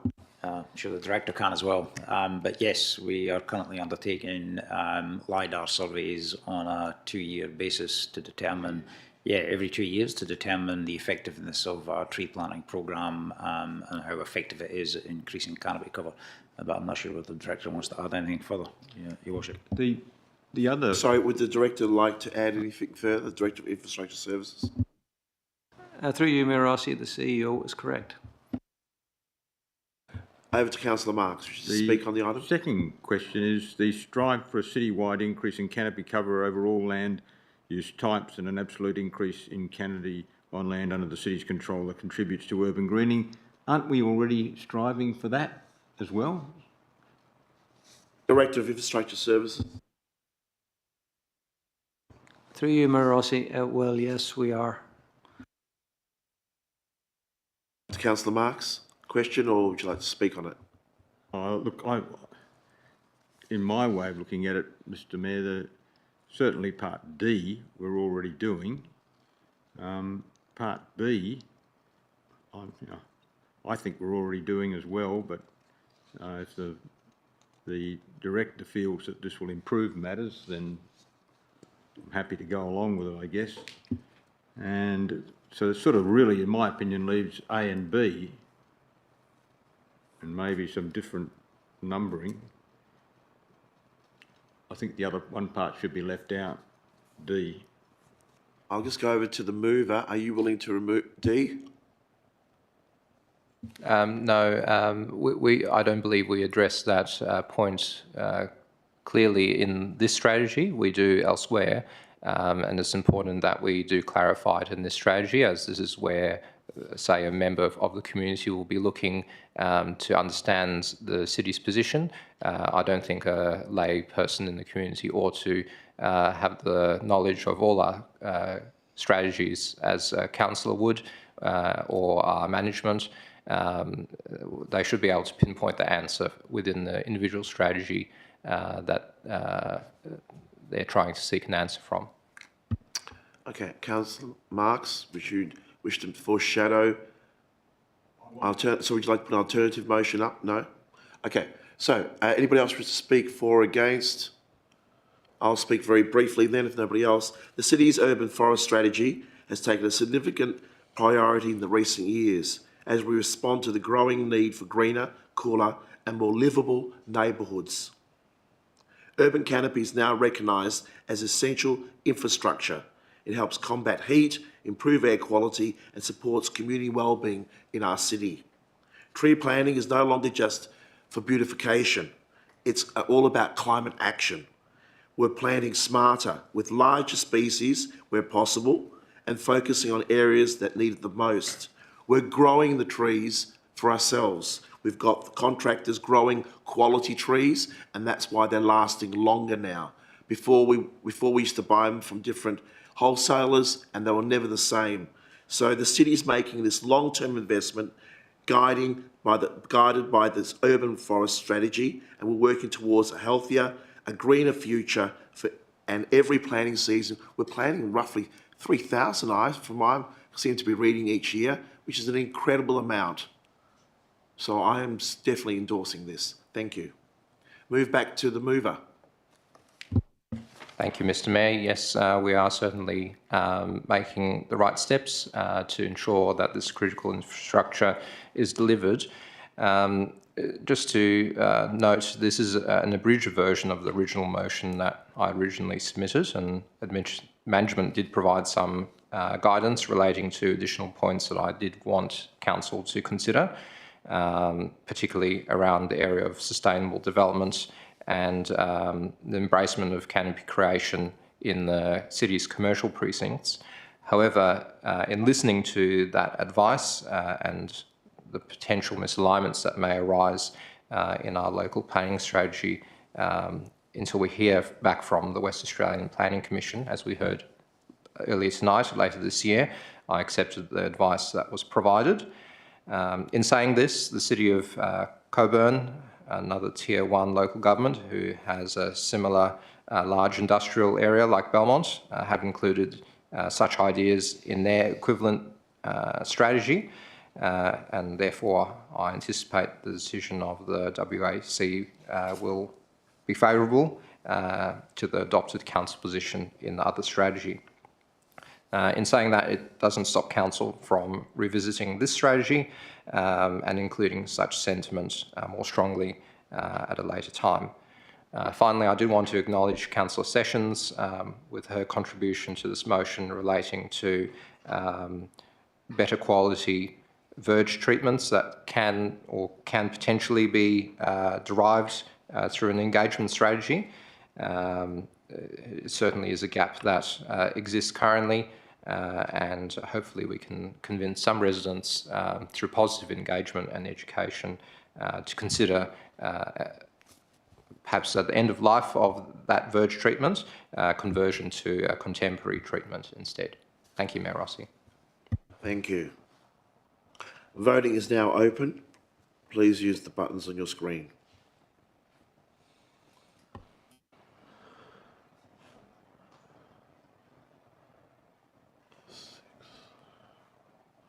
I need a vote from Councillor Ryan, either way. I need a vote from Councillor Ryan.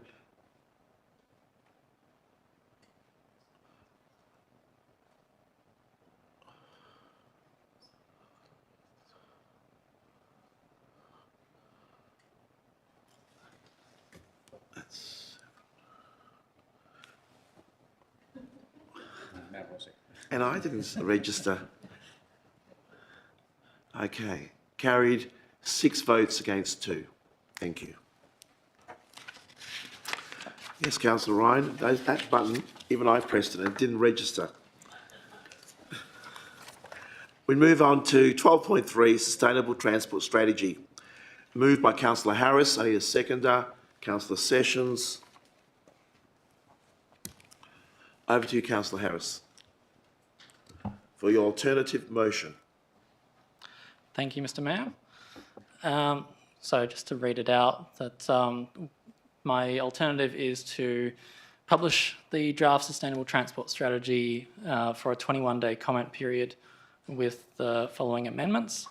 So to publish a map after the implementation plan has been completed, so this would not be during the comment period, showing the location, short description and status of each infrastructure project, whether they're under investigation, designed, budgeted for construction or already complete, and update that map annually each July after the budget process and host it on the city's website. Secondly, when resurfacing or repaving works are planned on sections of road that are part of the long-term cycle network, that we combine roadworks and cycling infrastructure in a single project. And third, to advocate to the state government for an increase to the WA bike network grants and to explore cycling infrastructure grant funding opportunities around the Redcliffe train station. And finally, after the 21-day comment period, to present the results from that along with suggested modifications and the resulting draft strategy to Council for approval.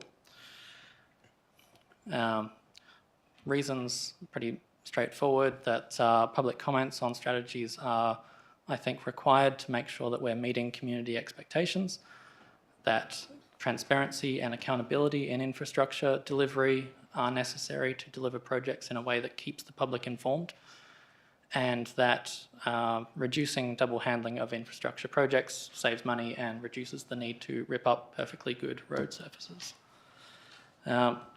So those I proposed to make for what I hope would be a more effective and more accountable strategy. So firstly, on the public comment period, I think that just because we asked for some input before putting this strategy together does not mean that we can call that part done. We do need to close the loop on consultation and provide our draft strategy to residents and stakeholders to make sure it's as good as it can be. I appreciate that getting input before writing a strategy is considered most effective, but a comment period after a draft is produced would save residents like some in the gallery tonight from having to come in person to have input. So secondly, we should publish as soon as we can what we intend to build over the next 5 years. I understand that all of the substantial infrastructure projects will be included in the internal-only implementation plan. I understand that there's also little appetite in council for our being provided with that full plan, so I'm not asking for that tonight. But the mere existence of that plan without further public information doesn't reassure either the public or council that we intend to make the real on-the-ground changes in the dangerous locations where residents have asked for it. That might only become a surprise further down the line when something does happen. So for that reason, publishing a simple map updated once a year and showing our progress on getting it done is, I think, necessary for transparency and accountability. Third, in the interests of getting a functional cycling network up and running and making sure that our infrastructure dollar, bit of echo, is spent efficiently, we should tie road resurfacing and repaving projects to cycling infrastructure on the routes that are identified in the long-term cycle network. For anyone who's unfamiliar, that was on page 434 of the agenda. No one wants to rip up good asphalt, so responsibly streamlining our infrastructure building on this makes sense. The need for this is demonstrated by our action last year of resurfacing a section of Belvedere Street, which was right next to the soon-to-progress Belvedere Revitalisation Project. That street was identified as a secondary route in the long-term cycle network, but no bike-friendly infrastructure was installed, despite having 10 metres of road width to play with. We're going to make that area around the shops much more bike and pedestrian friendly, but we've missed the chance to make it safer for people to get there on bicycle. That's why I'm suggesting tying these projects together to get two infrastructure birds with one stone. And finally, the two advocacy projects. Firstly, state government funding for WA bike network projects has been reducing over time rather than growing, and is now restricted to near Metronet projects. That makes it harder for local governments to fund getting this stuff done. We can advocate for more funding to be available so that we can better serve the community. And finally, while there is less funding and in grants available, we do qualify for it. And there's not very much competition among other local governments that have Metronet projects with them. So we can explore that around the Redcliffe train station area and make it as convenient and comfortable as possible to walk or bike to this billion-dollar piece of state-funded infrastructure that's within our local government area. So the potential for a walkable and bikeable Belmont is huge. We are one of the flattest areas of Perth, which makes cycling potentially a breeze. We've also got the scattered local shopping centres like Belvedere, Kooyong and Love Street, which put basic needs a short walk or ride from many people. Our weather is also stunning for most of the year. Our grid system of roads allows for direct connections to many destinations, and cul-de-sacs in some areas make for quiet streets where kids can explore, play and get around autonomously. The safer our sustainable transport infrastructure is, the less reliant those kids need to be on the mum and dad taxi. But we do need to build that infrastructure, which is why I've proposed these changes. And I get that I've been banging on about the need for us to do better in this area for years now, both from on council and from the gallery. I and others are passionate about this issue, and we expect effective action from council and the administration. I think this strategy, if amended as I've suggested and put out for public comment, can achieve that. We can make real progress over the next 5 years. And so I hope that fellow councillors will support these changes and that we can make progress towards real alternatives to driving for as many people in Belmont as we can. Thank you, Mr. Mayor. Thank you. Before we move on, can I get a comment from the Director of Infrastructure Services on B? Because in theory, that sounds wonderful as when I get a bike, because it got stolen. When I do get a bike, I would love to go on more roads, but obviously it says combine, when you're redoing the roads, put in the cycle paths, cycleways. How realistic is that in our roads? Through you, Mayor Rossi, unfortunately it's quite unrealistic. So I did provide a detailed response on this, which I think was copied to all councillors.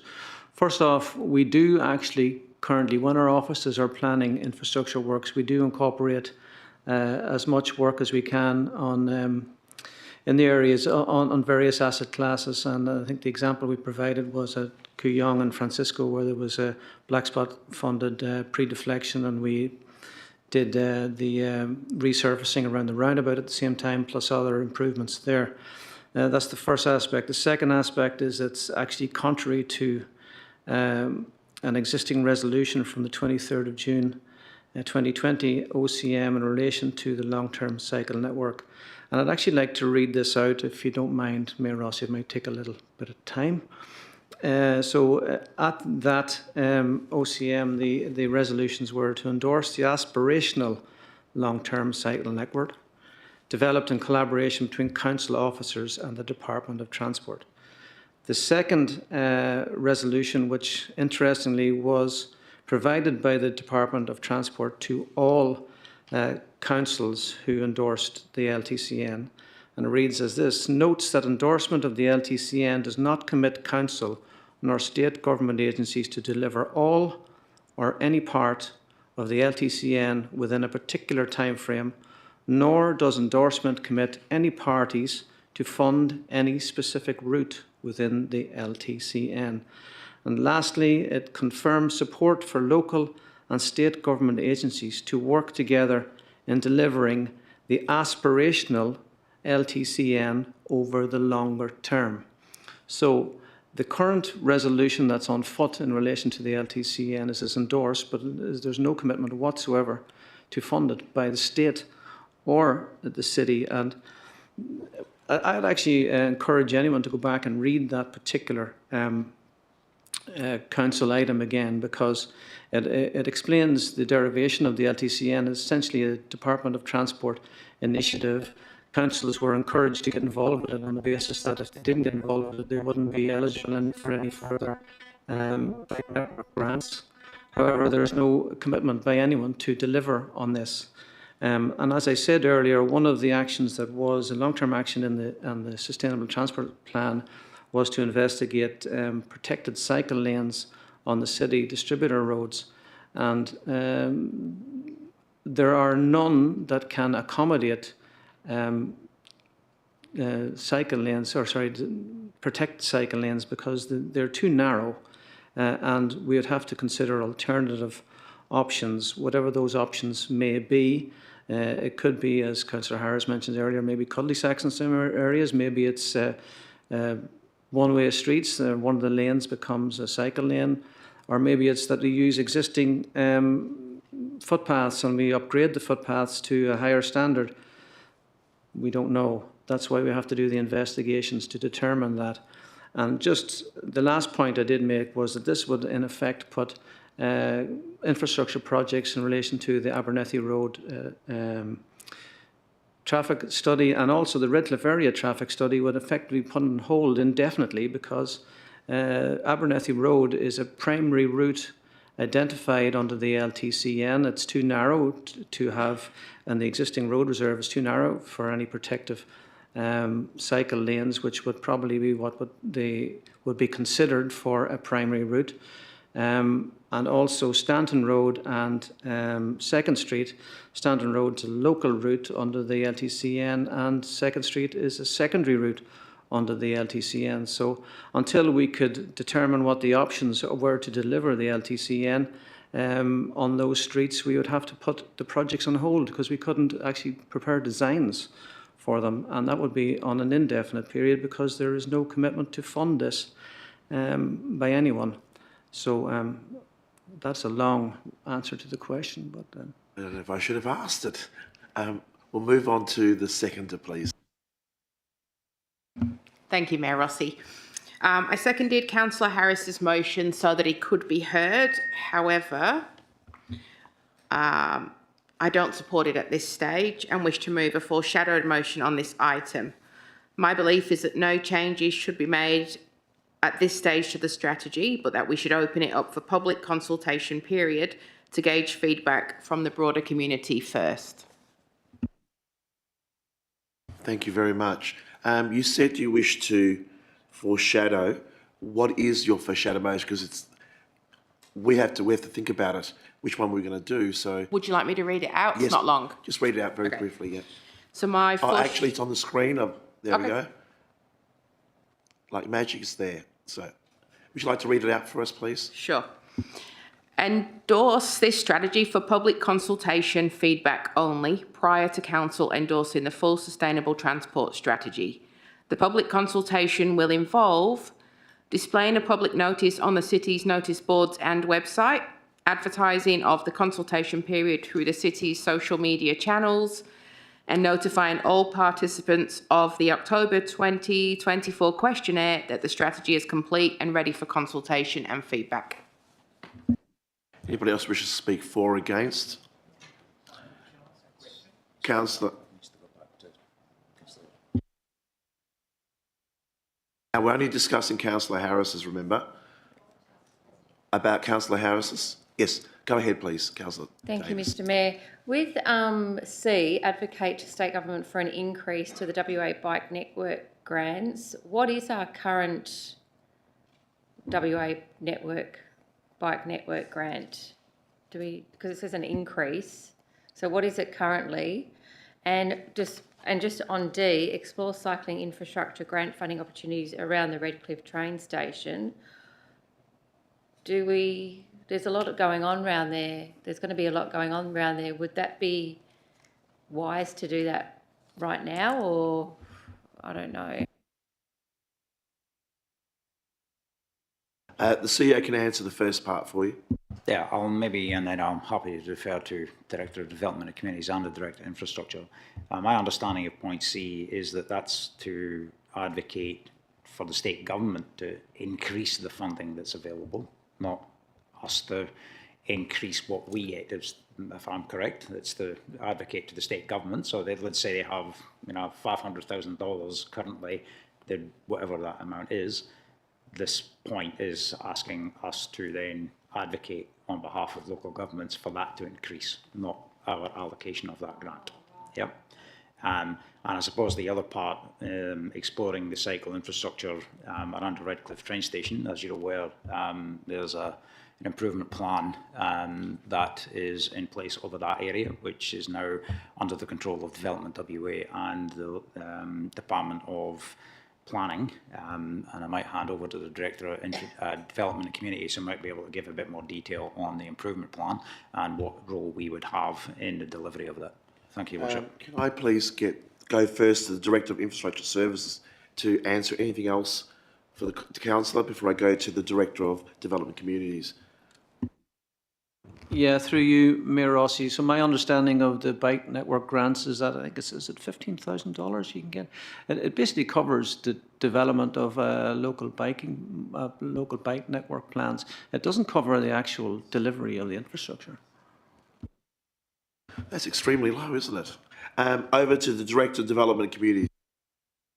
Through you, Mr. Mayor, as the CEO has outlined, the area around the Redcliffe train station is an improvement scheme area. The department are currently in the process of finalizing the draft improvement scheme, and it's anticipated they'll be advertised shortly, and subject to provisions on of the improvement scheme and how that impacts on the movement network. It would be difficult to seek grant funding opportunities without first knowing what the movement network might be. Any further questions? No. Can I ask a question then? We're talking about grant funding, and the Director mentioned 15,000. That's ridiculously low. I mean, these works are going to cost us a lot of money, and we need to get grant funding. Where has it gone? Can the CEO or the Director answer? Mr. CEO?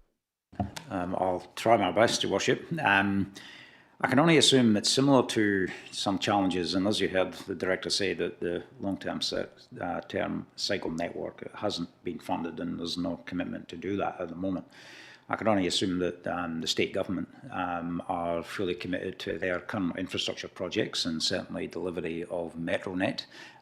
That's certainly something that has been communicated to us as a result of delays with Western Power being available to undertake our projects.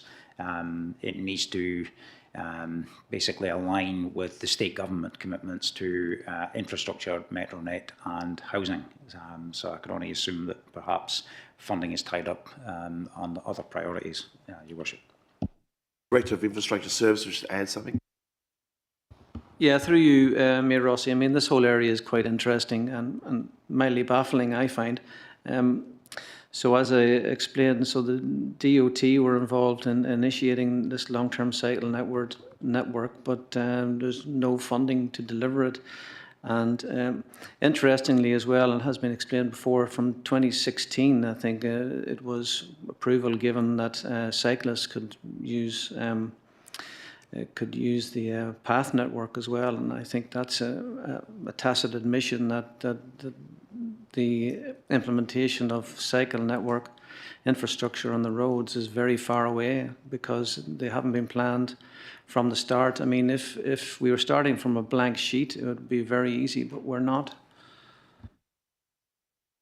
Anybody else wish to speak for or against?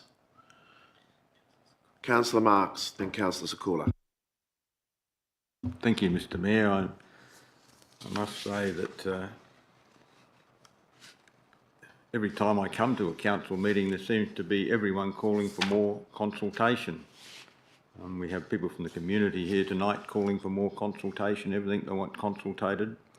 This one we've already consultated once for the strategy. Now they want to consultate it twice after we pass the strategy. I just would like to make it clear that public consultation is an important part of council, but using public consultation in a continuous manner whereby things keep going backwards and forwards to the public is also a way of a disease that happens in local government called stagnation by consultation. And I can name you councils, I won't, but I can name you councils here in Western Australia who over the last 20 years have stagnated through basically being bogged down with consultation. Now, if you're going to continue on with everything having to go back twice and 3 times and so forth for continuous consultation, that's going to happen here. We've beaten that on pretty consistently, and we have had development take place in Belmont, but I can name you councils who haven't had development take place, and the government has had to take all sorts of moves to try and develop, and it came about through consultation stagnation. So I'm against this sort of double consultation. Once surely is enough to work out what's going on. Now, I'd like to point out, some of you may remember Ted Mack in New South Wales, with a politician in New South Wales who believed in referendums, and he sent out every time there was anything of any importance that had to be voted on, he sent a referendum out to his constituents. He was an independent member, and his attitude was that anything that happened here, I'll send out. He slowed the parliament down to a walk at one stage, whereby you virtually couldn't get anything through the parliament. Waiting on his referendums, he wouldn't vote. So it just gets to a point where we have to make some decisions. That's what we're here for. Okay, at times we redo things and get a better result. But as a general thing, once you've done consultation, that should be it. And it's been pointed out very clearly in the other parts of this motion, whereby the resurfacing and so forth, we'd slow this up, and the roadworks, from what I've heard from the director, we'll slow everything down to a walk there too, while we're waiting to see if we can get some money out of the government that's not there. So what do you do under these sorts of things? Advocating for increase in bike network grants, and there aren't any bike network grants to be had.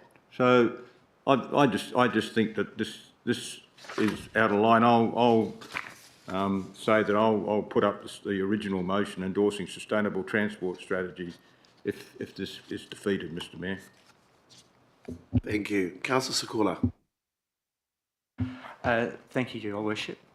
Look, before I start, I just want to acknowledge those that came here this evening and thank them for the questions that they asked. I thought the questions were really insightful, and on a reflection, they certainly make you think about a range of things. I especially want to thank young Nolan, and thank you for your question that you asked. I thought that was really good, and I hope in years to come that we see you on this side of the chamber rather than that. And the Belmont City Council is better than the town of Beck Park, but anyway, that's a side issue there. So I hope you're on this side. So thank you very much. I want to say to my fellow councillor that I certainly appreciate his passion in terms of the advocacy in this space. And I think that there wouldn't be a councillor sitting around the table here this evening that wouldn't share a lot of the sentiments that have been raised, and I think that's really, really important.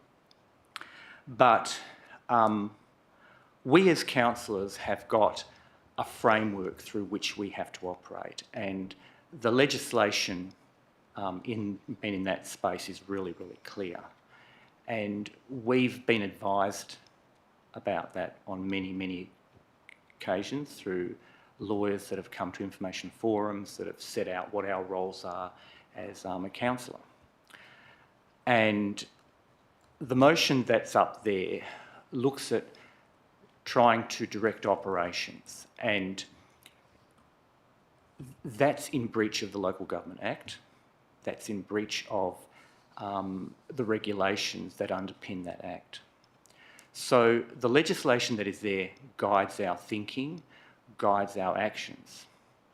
It doesn't replace the sentiments that we hold, and as I say, we certainly share quite a lot of the work, but it's beyond the remit of us as councillors to be able to vote for this motion because it's in breach of the Act. CEO has given very clear advice, written advice about this.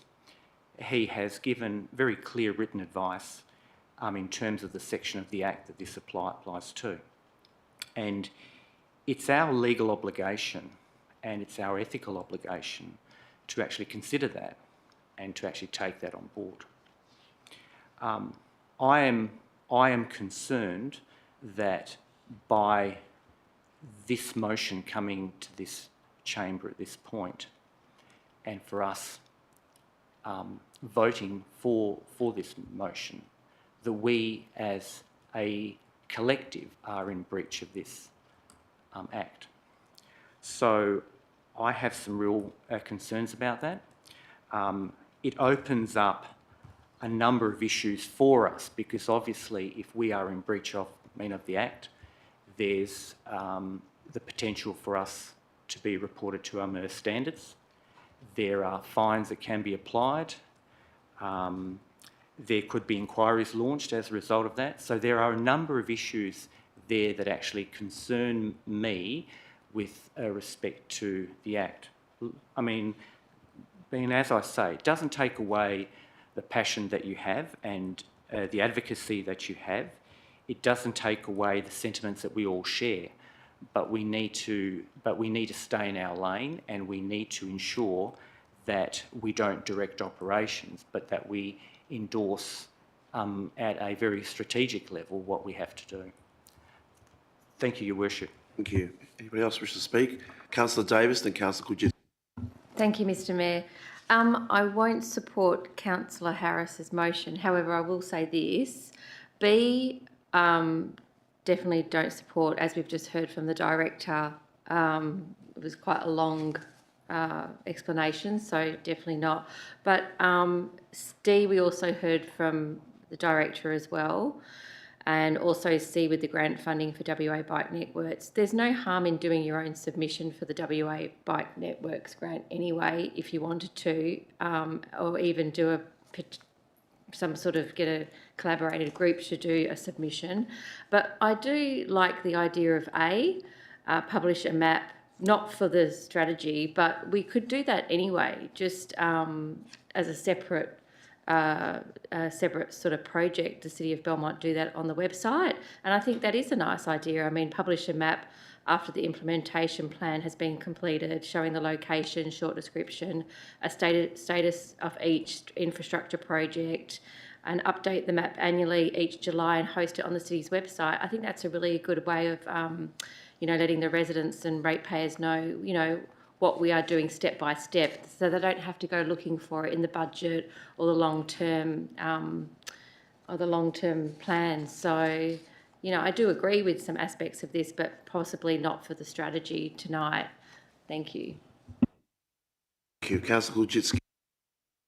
Thank you, Mayor Rossi. I want to thank Councillor Harris for putting this forward for our consideration, and I just want to acknowledge the effort made with this alternative motion. However, I won't be supporting it on the basis that I believe that the strategy is not quite ready to be accepted in its current form, and therefore needing to consult publicly on the strategy would therefore not be appropriate. Also, in similar vein to the comments made by Councillor Davis, Part A of this motion has merits.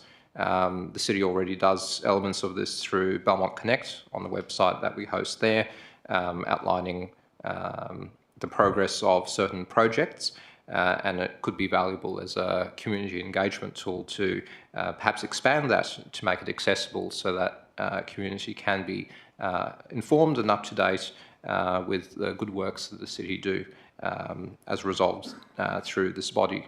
So, unfortunately, I don't think this strategy is yet in the state that it can be accepted, and therefore I will not be supporting this motion. Anybody else wish to speak? Councillor Ryan. Yes, thanks very much, Mr Mayor. I'd like to congratulate everyone from the schools that have come along to talk about this subject, because it is very important. But I can't, I concur with Councillor Sekula with this summary of how this particular motion, I can't go along with it at all. I think the Belmont City Council people that actually put things together will come up with a lot better idea. And particularly, it's probably a thing that is important, but along the grounds of the way this is written, I can't support it. Thank you. I think I'm the last one to speak, and I will. First, it's important to recognise that there's a significant difference between a strategy and a plan. The Sustainable Transport Strategy is a long-term vision, not a list of fixed, immediate actions. The key difference between the two strategies we have in our agenda is that the urban forest strategy is more practical and focused on land that the city controls, whereas the sustainable transport strategy depends heavily on external agencies and partnerships, which make implementation more complex and time-consuming. We need to understand that strategies like these rely heavily on external funding and cooperation from agencies such as Main Roads, Western Power and others. These dependencies can delay implementation and sometimes give an impression that the city isn't taking action, when in reality, a lot is happening behind the scenes, even if it's not always visible to the public. Just look at the time frame for the two crosswalks at Wright and Fulham Street. The CEO and officers have been in constant contact with the relevant authorities. We've even raised it more than once with the member for Belmont in our meetings with her. And I believe July next month is the end point. It's finally going to happen. But to be honest, I won't be surprised if it's further delayed, but not by us. It's a similar story to the Kooyong Road crosswalk warden. That took time. We pushed hard alongside local parents and school, including Lindy, who's led the charge, who's here tonight, Councillor Sessions, you were also involved. We all kept at it, and eventually it happened. But it didn't happen overnight. It took a long time. We have to understand this strategy is very different to other strategies. Public feedback has already been received and considered, so I understand the view that we may not need to go out again. However, I believe there is value in releasing the strategy again in its final form, because there's clearly a misunderstanding out in the community, hopefully with maybe a covering page or something that explains the purpose of the strategy and the reliance on external agencies. When we hear that there's no money available right now, other than 15,000, that's ridiculous. I mean, where are we going to get this money from? And I think we need to maybe explain that, because people are expecting this just to happen. This will help ensure we don't create more confusion by simply releasing it without context. It's also important to understand that the implementations plan is still to be developed. When complete, it will include specific actions and timeframes, which can then be monitored and reported on. Updates will be provided through the city's monthly divisional reports to councillors. This reporting system is developing into a very effective tool. It has changed dramatically in the last 12 months, allowing councillors who are elected to represent the residents see what's happening across the city, and also in budgeted items that will go to the 2 budget reviews. So I won't support Councillor Harris's, but I'm more than happy to support Councillor Sessions for shadow motion, if it gets up, of course. Thank you. We'll move back to the mover. Thank you, Mr. Mayor. Firstly, I would like to mention, in relation to that 2020 motion passing the long-term cycle network, it was stated that this is contrary to my motion, which is an odd thing, considering it has no commitment for us to get it done by a certain date. Like, it didn't have any sort of legal requirement or weight, but it certainly doesn't preclude us from actually building this long-term cycle network. And the idea that that is contrary to that motion, saying that the idea that we're prevented from building that because of that motion is not the case. Secondly, there is nothing to stop us from working with the Department of Transport to get a new, more functional, closer to doable long-term cycle network approved through them and then adopted. There is no reason for us to be having now, let alone holding on to the future, a long-term cycle network that is impossible to deliver. So it should be something that is not just aspirational, but that we're actively building towards and that we know is possible and can happen. Then there were some comments on the WA Bike Network grant funding. I should have included some more information in that, apologies. The $15,000 or $25,000 that was mentioned, that's for bike planning. So that is for planning a long-term cycle network. So that's very much a desktop exercise rather than a physical infrastructure payment.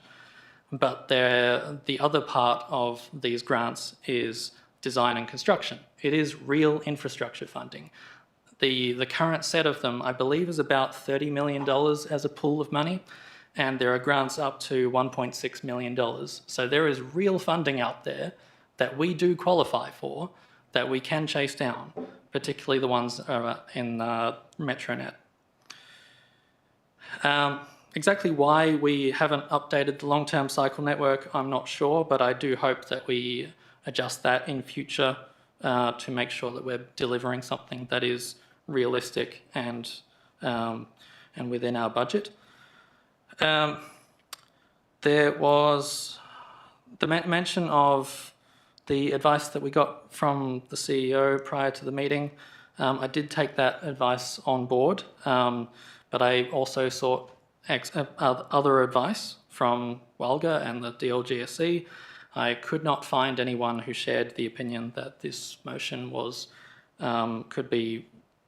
was a breach of the Local Government Act, and that's why I chose to continue pursuing it. And on consultation, when we don't have a draft for people to comment on, that consultation is effectively just a survey, which is what I filled that out before I got on to council. That is not the same as saying, here is our plan for the future. Do you think this is enough? And that is something that I think we should do. That's why it was part of my motion. But yes, I think there's plenty more that we can do, and that there is potential with modification and public engagement on the strategy that we can do an effective job on it. So thank you, Mr. Mayor. Voting is now open. Please use the buttons on your screen.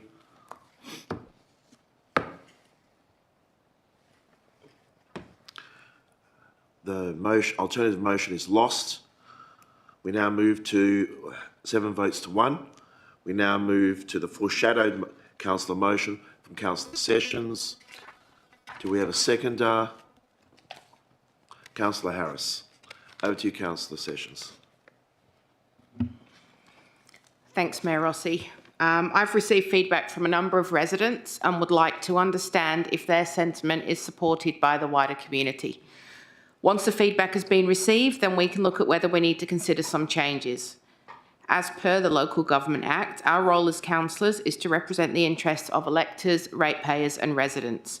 And with this strategy, I believe we're fulfilling our legislated role if we give our community another opportunity to have their say. I really appreciate the work that's gone into this and the obstacles faced by the team involved due to the complexities of working with multiple agencies to achieve any outcomes in this space. If my foreshadowed motion is endorsed and the resulting feedback received all relates to a plan and not a strategy, then surely that feedback can still be useful when officers are creating the implementation plan. Therefore, I ask my fellow councillors to support my foreshadowed motion to endorse this strategy for public consultation only at this stage. Second, wish to speak, please. Councillor Harris. Thank you, Mayor Rossi. Yes, I am in support of this motion from Deputy Mayor Sessions. I believe all of our strategies should go through a public comment period at the draft stage before council consideration, but this one in particular. As noted, I am one of the people who, before joining council, participated in the public comment period as a resident before this strategy was put together. While those comments are not presented anywhere for us to read, my recollection is requesting greater transparency and accountability from the next strategy. I'm hoping that other respondents can find in the strategy their input. We've identified stakeholders on page 458 of the agenda, but we didn't provide this draft to them for comment. If we've identified them as a stakeholder, they should have some input. Passing a sustainable transport strategy without asking the Department of Transport, for example, I think is odd. It's also important to make sure that public consultation is substantial and responsive to community requests, but by not directly publishing and responding to what those public comments were, like we usually do, it's not clear to me what that consultation changed. I understand the city's argument that consultation... Excuse me, can you withdraw the comment about saying it's odd? I mean, there might be a valid reason. I would like to ask the question in a minute, but I don't believe it's appropriate to say that because we didn't do that, we didn't ask, it's odd. I think that's not appropriate to say that. Okay, I withdraw that. Apologies. Thank you. I understand the argument that consultation before writing a strategy can be more effective than comments after making a draft, but I don't know a good reason why we can only do consultation once, either before or after making the draft. One or the other choice makes no sense to me. Why can't we seek input both before and after in case we misunderstand or fail to adequately respond to community sentiment? So let's close the loop on public engagement, let residents and organisations like local schools, the Department of Transport and West Cycle have their say on this document and then get on with making any improvements as necessary. If that takes a bit longer, then so be it. Our investigations and advocacy projects will still be there when we pass a strategy. Thank you, Mr. Mayor. Thank you very much. Councillor Sakula, would you like to speak for or against? Can I ask a question, please? Absolutely. And can I ask two questions? I'll let you have two. Beautiful. Thank you very much, sir. All right. Now, this, Your Worship, is in relation to Mr. Murphy's comments that he made earlier, and that is that if we were to go down this pathway, that is in respect to Councillor Sessions' motion, would that delay indefinitely the work on Abernethy Road and also the Stanton Road works and the surrounding areas? So that's my first question, sir. I don't think so, but I'll go straight over to the Director of Infrastructure Services. Yeah, through you, Mayor Rossi. No, the comments I was making were in relation to Councillor Harris's proposed alternative motion.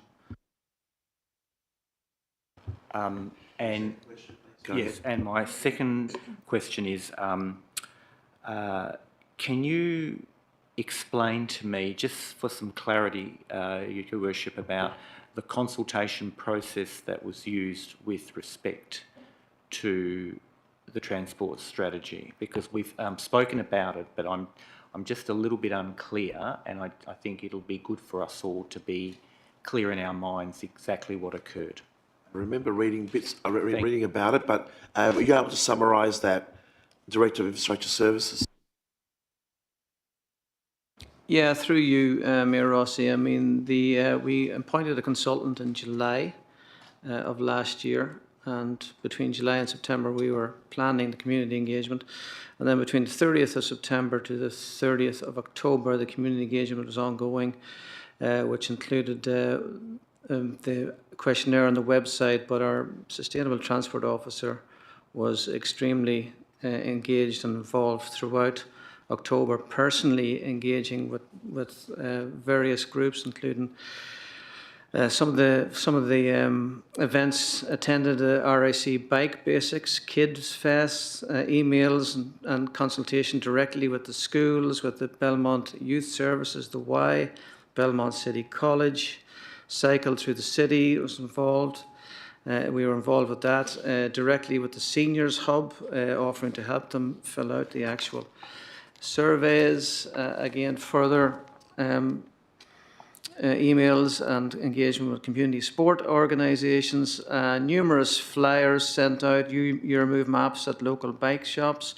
We actually visited the Y and again engaged directly with some of the youths, and and hard copies from seniors were collected from front desk. So in terms of the work, it was very much hands-on and direct with all of the parties that we could engage with during that period. Councillor Segula, would you like to speak on it now? No? Anybody else wish to speak for it or against? Councillor Davis, go ahead. Speak against Councillor Sessions' motions. I will, when it comes to it, if Councillor Sessions doesn't get endorsed, then I'll move it as printed. But I'll just say this now rather than do it later, but in case Councillor Sessions once gets endorsed. But I completely agree that road safety is one of the most pressing issues in the City of Belmont. Previous to being a councillor, I actively advocated for safer roads. When my children attended Kewdale Primary School, I wrote a submission to the City describing why children's crossing on Kew Street was unsafe. As a result, the City improved that crossing and upgraded it. Since becoming a councillor, I've continued to advocate for safer intersections along Abernethy Road. I'm pleased to say that upgrades to these intersections are taking place and further improvements are included in the City's long-term financial plan and annual budget. Other improved safety projects include improvements to Fulham Road between the Medical Centre and Belmont Forum. As the council representative on the Access and Inclusion Advisory Group, we've been working together to upgrade that intersection, also Wright Street crossing, and improve safety, especially for people with sight issues. And we also want to see the upgrade of Abernethy Alexander Road and Wright Street Abernethy Road. Of course, particularly with people with mobility issues and challenges. So that's what we're working on at the moment with our Access and Inclusion Group. It's all about road safety and people with disabilities or mobility issues being able to use the intersections easier, which the City are well aware about as well, which when you look in the annual budget and the long-term financial plan, you see the funding for that. Furthermore, community engagement has been strong with the Sustainable Transport Strategy, with more than 150 residents providing feedback during consultation. Finally, these projects are becoming a reality, especially the Abernethy Road, which is really important to the City of Belmont. As the Director of Infrastructure Services had mentioned, there's been a lot of stakeholders to consider, and there always is when it comes to the roads: Department of Transport, Western Power, Watercorp, Main Roads, local residents. Some of these projects are like 4 or 5 years in the making, and I don't want to delay endorsing the strategy any further, but I don't feel more community consultation is required. So I will support it as printed. Thank you. Could you just give your hand was up? Thank you, Mr. Mayor. I do not support the alternative motion that is before us here in similar circumstances as I mentioned prior. That is because I do not support the strategy that is being presented in its current form. Upon review, there are opportunities that Council should consider and review in consultation with management. Some of this may include a narrower scope. With 18 initiatives, this could be hard to achieve, with likely high capex investment required to deliver them.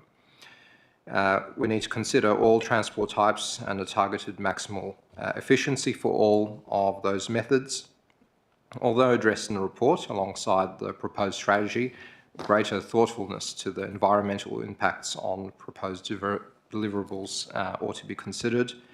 There are comments that are within the strategy that may have an arbitrary correlation with roadway speeds in the absence of adequate investigation, and this may suggest preconceived ideas and solutions. Supporting mobility of residents and visitors of all abilities, including those that are disabled and seniors, is also another gap that we may wish to consider. So if we wish to develop Belmont as a livable inner suburban local government area where everybody can get about in safety and without hindrance, we should wait prior to endorsing the strategy and not put it forward for public consultation at this point in time. Thank you, Mr. Mayor. Thank you. Councillor Marks, you next. Thank you, Mr. Mayor. Just looking at the proposed motion up there, really, I guess Councillor Sessions has taken away the illegal aspect of what was put up before. But still, the point is there that we're going to have secondary consultation. I think it's been made pretty clear that we've done a very complete consultation already, and 150 returned forms for the consultation. That's a lot. I would say that doing it again and again and again is not going to change what we already know. So I will say I will endorse the original officer recommendation. I can't vote for continued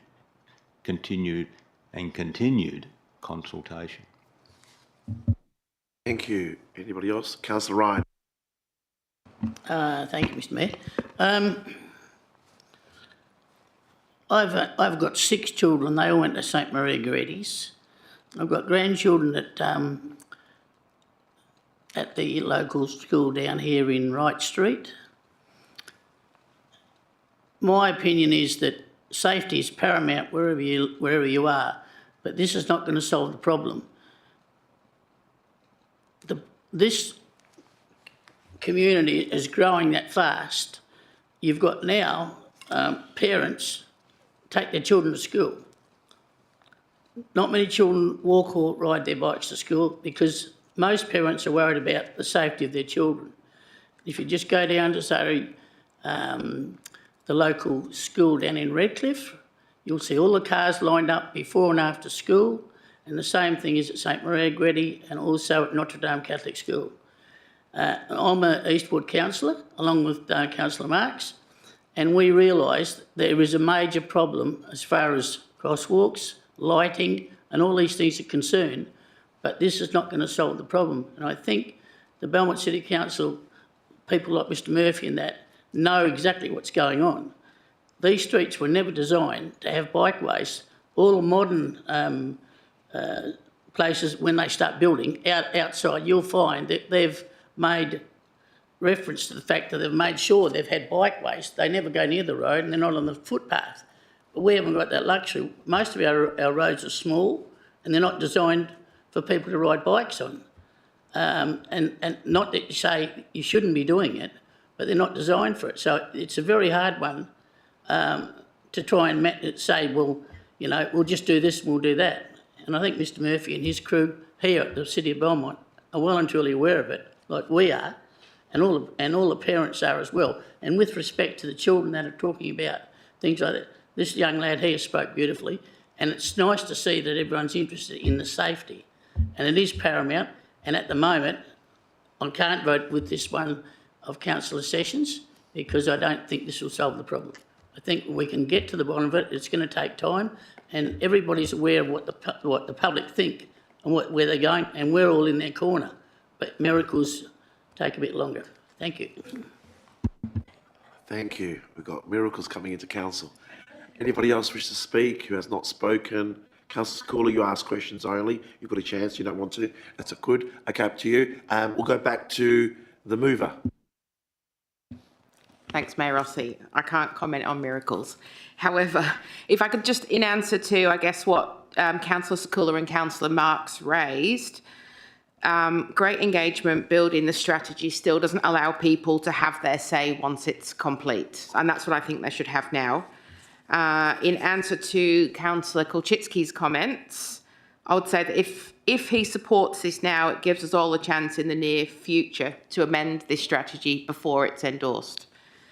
And in closing, I'd just say we've got young people here today full of questions, wanting to have their say, and that's our future sat there, and we want them involved and we want them engaged, and I think that's a brilliant thing, and why would we not let them have a further say? Voting is now open.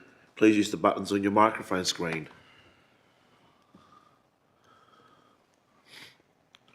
7, it could be me. The voting is lost, 5 votes to 3. I'll move the officer recommendation, Mr Mayor.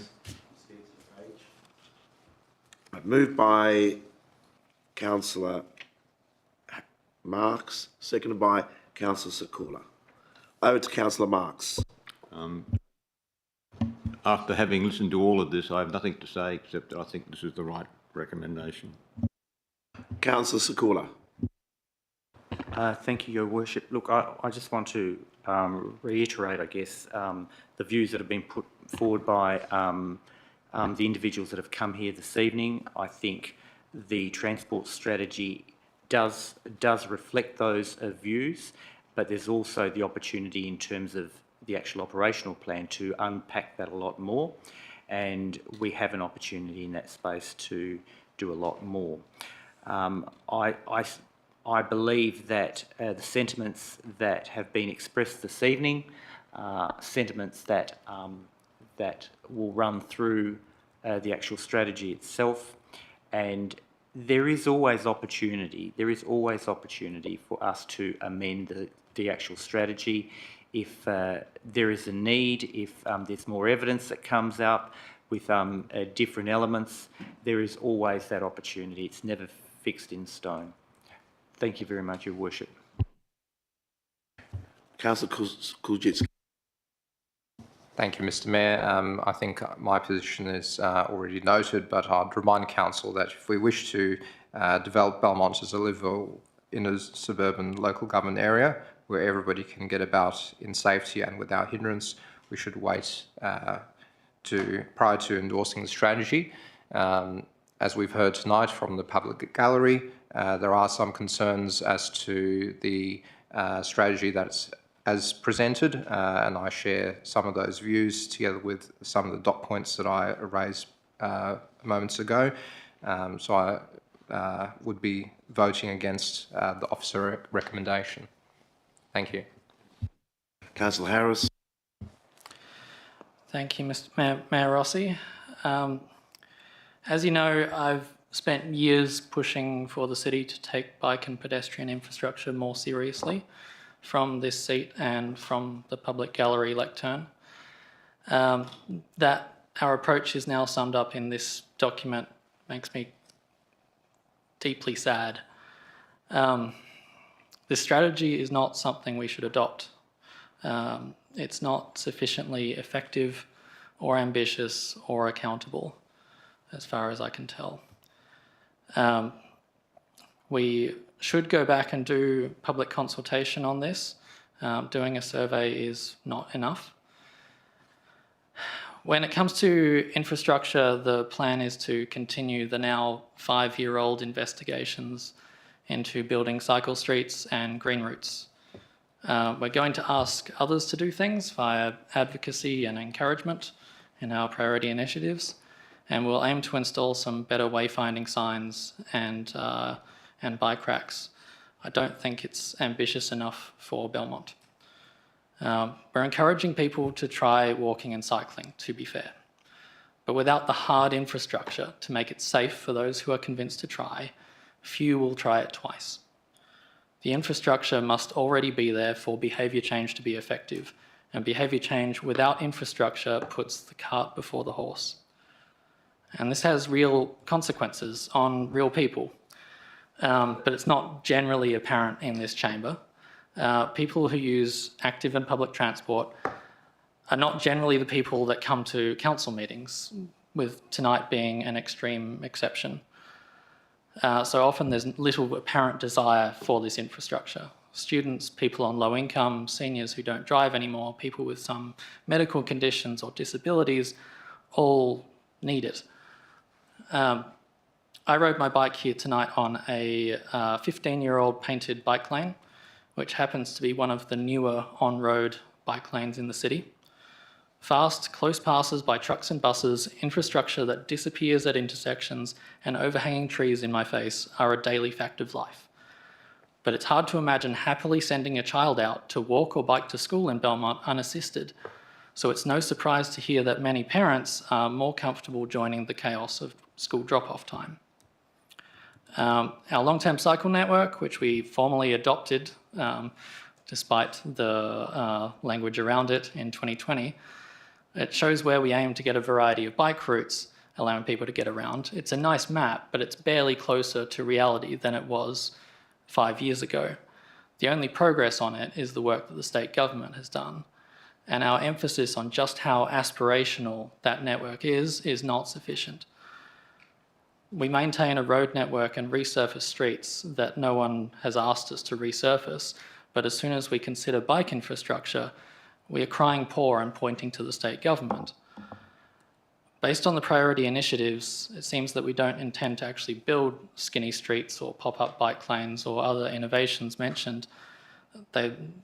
As they're not one of the priority initiatives, they don't appear relevant, and nor can we deliver the ferry services, self-driving buses, or other fantastical ideas. Our responsibility here is to deliver the physical infrastructure that allows people to get around safely and comfortably, with a real choice of whether that's by car, bike, walking, or transit. But if our headline actions are to merely progress investigations and ask others to build things, I don't have hope for that infrastructure to be delivered under this strategy. If it is delivered, the projects will have to be in the implementation plan, which will not be available to council or the community at any foreseeable point. Whatever is in that plan, if it doesn't get done, then no one outside in the public or on council will know about it. We need to go back to square one on this strategy, and so we should not be passing it tonight. Thank you, Mr. Mayor. Thank you. Councillor Sessions. Thanks, Mayor Rossi. I'll be voting against this purely because we've not listened to our community on this final draft. Anybody else wish to speak for or against? Then I would like to speak very briefly. I found the strategy is well considered, but I feel there is a lot of misunderstanding around it in the community, and I think going out again may help clarify that. But I'm also concerned about some of the comments here I've just heard. Just a survey. We heard clearly the director tell us he went out to the Y base, the base where our youth are there, seniors hub, and listened and filled in the survey. So it was more than just a survey. The road resurfacing is not just on any road. I've asked that question years ago. It's based on proper data that's collected from a machine that goes over the road.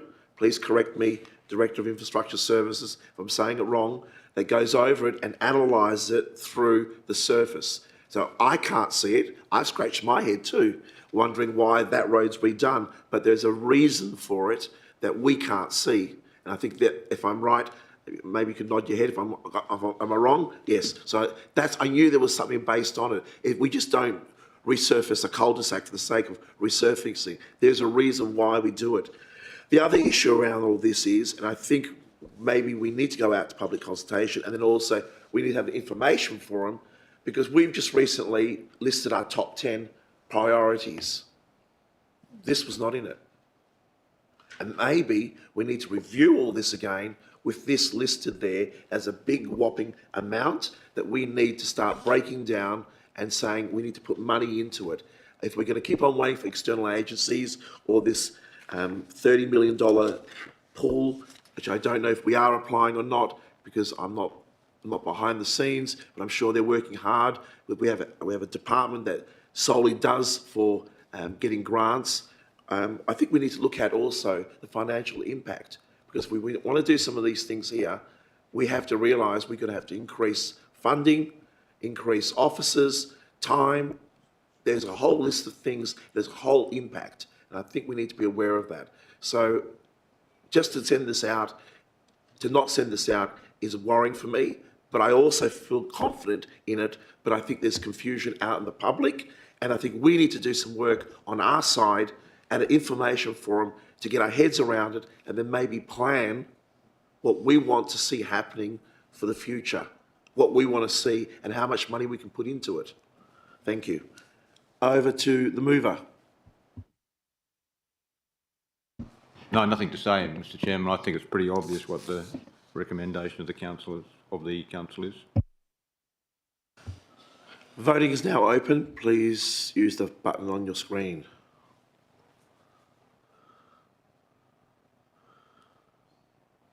Who's not voted? No, it's 4-4. I'll use my casting vote to vote against it.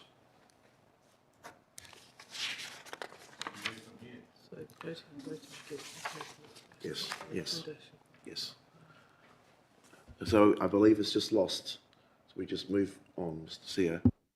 Thank you, Worship. Yes, that's lost. You should move on to the next item on the agenda. Yes.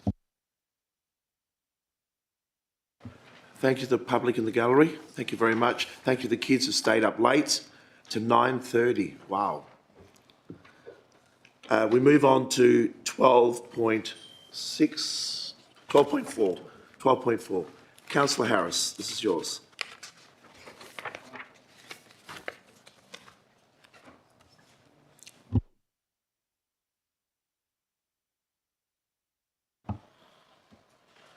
One moment. So thank you, Mr. Mayor. This is a small amendment to, my motion is to endorse the corporate business plan 25 to 29 with the following modification, which might sound quite familiar to people who read it before, which is to include under outcome 8, action numbered 814, reading construct new formal pedestrian crossings on Wright Street between the City Hub and Belmont Forum and on Fulham Street. That's the only modification to either the corporate business plan or the long-term financial plan. Doing that because these pedestrian crossings have been a long-term project for the city. The bus stops on either side are the most used in the city. Belmont Forum is an area of high pedestrian activity. Obviously, there's a clear need. That's why we've got this far on these projects. They were included in the last corporate business plan, but works... Councillor Harris, can I just stop you there? I didn't get a second, I believe. Oh, sorry. Councillor Sessions, I thought I did, but okay. Thank you. My apologies. All good. We're all good. But on-ground works for the projects haven't begun yet due to delays outside of our control. But as they are not done yet, I think it would be premature to remove them.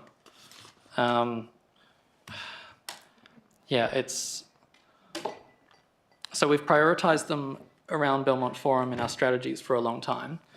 And in 2019, it was explicit.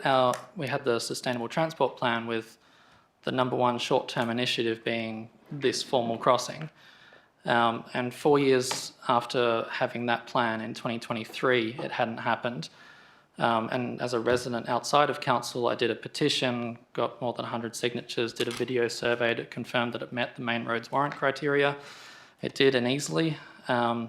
while I was getting signatures, I was told very clearly that the petition was unnecessary and the crossing would happen anyway. But we're here 2 years after that and 6 years after it was identified as that #1 Sustainable Transport Plan project. I get that we're now waiting on lighting to be upgraded by Western Power and that it's expected to happen next month, early in the 2026 financial year, but it was also imminent during the 2025 financial year and the 2024 financial year. And so I'm just reluctant to tick it off as a done deal before the paint is on the ground and dried. So thank you, Mayor Rossi. Thank you. Seconder, Councillor Sessions. Thanks, Mayor Rossi. This work should hopefully be completed in July, and I'm okay with it being included, so I support it. I just seek clarification. I hope I didn't say it wrong. I believe it's July, Mr. CEO, unless it's been moved. Yes, Your Worship. I can confirm that certainly the indications that we have more recently from Western Power was that there was an issue with the allocation of the work to a contractor that was supposed to commence in May. And the work was supposed to be undertaken in May, and we had confirmation, if it wasn't last week, it was a week before, that is now July. I'm not sure whether the director's got any more information, but that was the last correspondence we received, and it is budgeted for this financial year. Director of Infrastructure Services. Yeah, through you, Mayor Rossi. Yeah, the last information we got directly from Western Power was that it's been scheduled by the contractor within the next 6 weeks, which would suggest it should be finished by the end of July, hopefully. Second, anybody else wishes to speak for or against? Councillor Kulczycki, then Councillor Sekula, then Councillor Mark. Thank you, Mayor Rossi. I won't be supporting the alternative motion that's been presented. This is a forward-looking document, and the works are addressed in the budget. So I don't believe it needs to be included in the plan as a consequence. So if this isn't supported by council, I'm happy to move the officer recommendation that is being presented in the agenda papers. Thank you, Mr. Mayor. Councillor Sekula. Your Worship, can I ask a question, please? Happy to hear a question. Thank you, sir. All right. Why would, if this is all going to occur next month and the plan's already been done, why would we need to backward map this when it's going to occur in a few weeks' time? I can't speak on behalf of Councillor Harris, but I would say that this has been, we've been told it would be happening, but there's been long delays because of external agencies, which I think I talked about this in my speech on the previous item. It's nothing to do with us.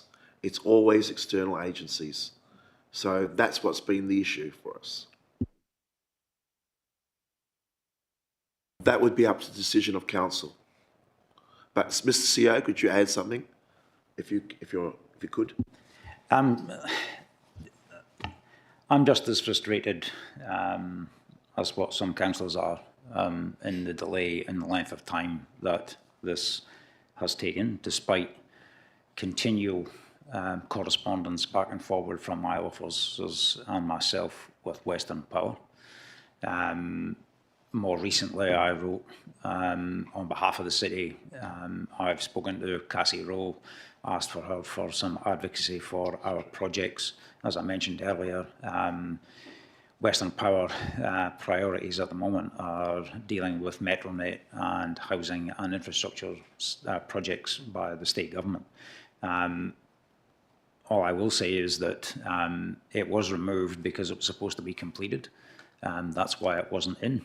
We were notified after we had reviewed the corporate business plan of the change of date. As the director says, it will hopefully be done in July. This will progress. It's budgeted in the capital programme and will continue to hound Western Power until it's done. Thank you, Worship. Councillor Marks. So I agree with what I heard Councillor Sekula say. This is quite obviously going to be done. And tonight I've heard things being put up a second and third time.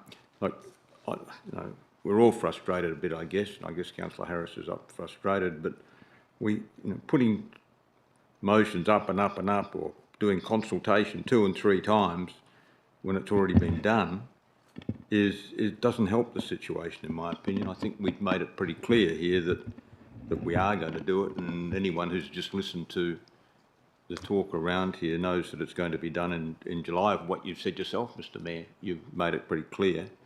I just can't see any reason for putting this piece in there. It might be some reason that I don't know about, but it doesn't look right to me. Anybody else wishes to speak for or against?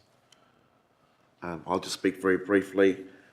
I'm either way. I mean, if it's in there, it's in there. If it's not, it's going to happen. The CEO, we almost every 2 weeks, I raise it with him. He talks about it with me. We are trying our hardest to get it done. But again, it's external agencies. I am concerned about the comment about the petition, because to be fair, when they said to you it wasn't necessary, that was true. But again, who could predict these external government agencies who just fob us off, who've got other priorities? And of course, as we heard, MetroNet is number 1. But I understand you're frustrated. I am also frustrated. I've told all my seniors, there's one coming. And they keep on asking me, where is it? Where is it? But I can tell you, whether it's in or not in this, we're all watching, we're all waiting, and we're all waiting to jump on them and advocate even stronger. So that's all I wish to say on it. Back to the speaker, back to the mover, please. Thank you, Mr. Mayor. I'd just like to reassure Councillor Marks that I'm proposing no consultation on this whatsoever. And my thought was just that the corporate business plan is 2025 to 29. This is going to happen during that time.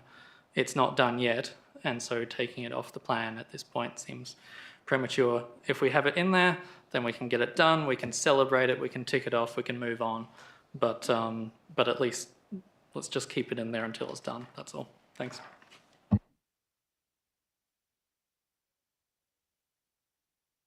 My apologies. Please use the buttons on your screen, microphone screen.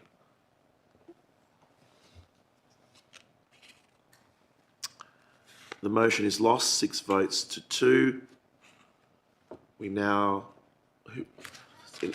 move to the substantive officer recommendation.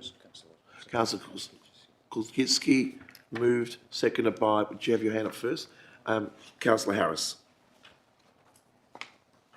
Over to you, Councillor Kulczycki. Thank you, Mr. Mayor. I believe Council should support the corporate business plan and long-term financial plan that has been prepared by management with Council's input. I'm pleased to see the implementation of the Underground Power Reserve, consistent with the notice of motion endorsed by Council in September 2024. We already see a positive impact for residents of Cloverdale when the TUP Release 2 undergrounding project is delivered in financial year 27-28 as projected. Following the question I asked at the agenda briefing forum last week, the Director of Corporate and Governments has clarified that the long-term financial plan will be further refined in its model in subsequent years, ensuring the Underground Power Reserve remains funded beyond financial year 27-28, ensuring compliance with the intent of Council's resolution to implement undergrounding of power for our residents citywide at the earliest instance and with minimised financial impact for all. Thank you, Mr. Mayor. The second wish to speak? No, thank you. No? Anybody else wish to speak for or against? Councillor Ryan. Thanks very much, Mr. Mayor. I just speak for Councillor motion and support the officer's recommendation. Thank you very much. We'll move, nobody else wants to speak. We'll move back to the mover, Councillor Kulczycki. Thank you, Mr. Mayor. I've articulated what I wanted to share on this item. Thank you. Voting is now open. Please use the buttons on your screen. Councillor Marks, it's your time now to have the button not working. Carried. Done. Carried unanimously. Thank you, everybody. We move to 12.6, the adoption of the 2025-2026 annual budget. I'd like to advise in accordance with section 5.23, 2B of the Local Government Act 1995, Council will need to go behind closed doors if there are any questions on the confidential attachment for item 12.6. No questions? Good. We'll move on. Then I am the mover. I need a seconder. Councillor Sakula.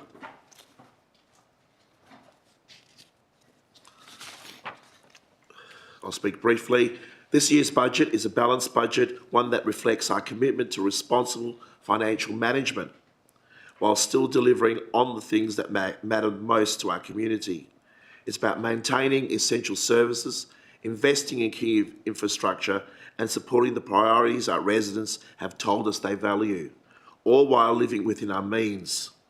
On paper, headline inflation looks like it's 2.8%, but once you take out things like the one-off electricity rebates from the government, the real cost of living is actually close to the real cost of inflation of 3.6%. Even the state government says so in their own budget papers. They show the difference between the official number and what people are really feeling in their everyday lives. Now, we could go with a 2.8 or even a 2.5 and try and make it look like a great win for the residents. But, as Councillor Marx used to say, nothing is free. Councils that freeze rates or set unrealistic increases always end up playing catch-up, always. And that's stuck in my head, Councillor Marx, so that's come with me for all these years. This is about being honest and responsible. We're setting a budget that reflects reality so we don't fall behind and so that we can keep delivering what the community expects. Remembering, if I got it right, the director can shake his head if I'm wrong, that we're the only Metropolitan Council that offers the 5% discount in the metropolitan area, and if they pay in full. Now, we could look next year at other incentives if the councillors wish, like returning the prizes, which we did do both, but still keep the 5% discount. But that's something for another future talk. My only addition is a slight increase on those representing us interstate or overseas, which is sporting grants program be increased for those representing us interstate or overseas, which is 450 to 500 for interstate and 850 to 900 international. And we're talking about a $3,000 increase. I would have liked to increase it even further, but I thought just go gently each year. Reason being, this supports rising travel costs with the cost of flights, accommodation and fuel, which continues to rise. Even a modest increase in grant amounts can help ease the pressure for individuals and families travelling to compete, whether they're juniors, adults or seniors, representing our city and state. Also, it backs our local talent. Belmont has produced outstanding athletes across all ages and codes. This increase shows we stand behind our people and believe in giving them the support they need to compete with pride, interstate or overseas. And that's why I've put it forward. Thank you. Anybody wish to speak for or against? Councillor Sakula, you're the seconder, of course.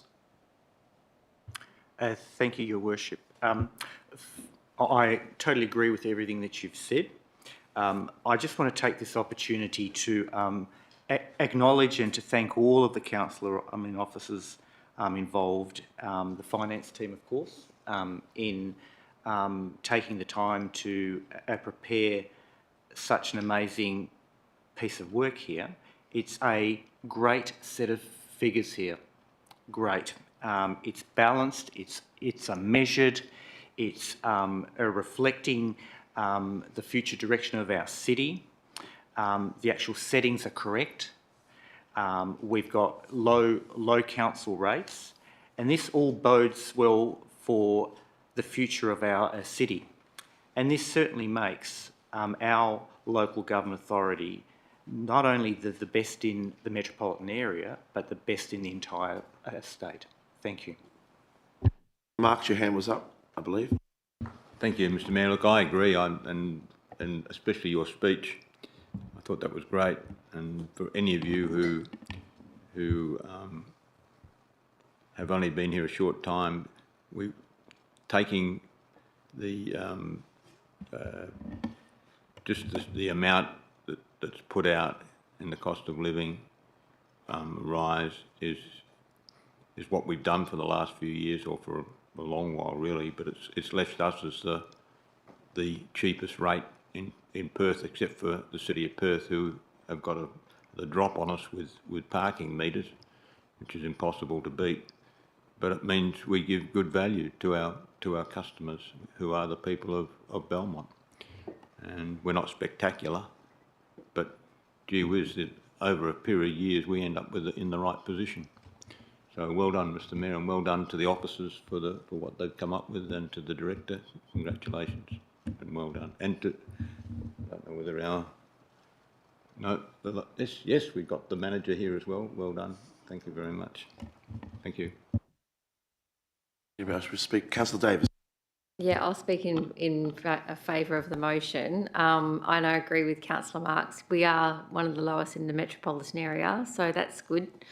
And we've always kept them low ever since I've been on council, and I'm sure before I was on council as well. But it's always a bit of a reeling time of year when you get that bill.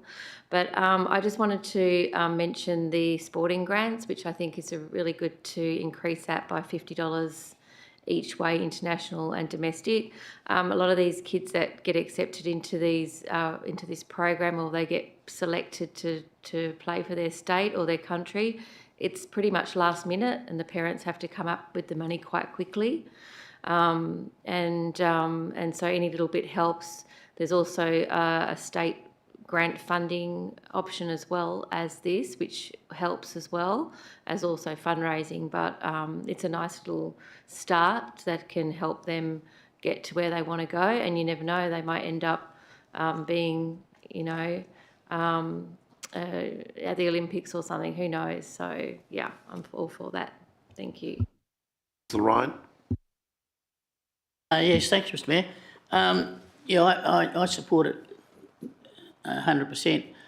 I went down and saw a young guy play football for Belmont yesterday.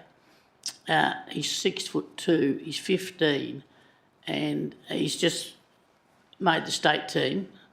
They're going away, and there is no support from anyone.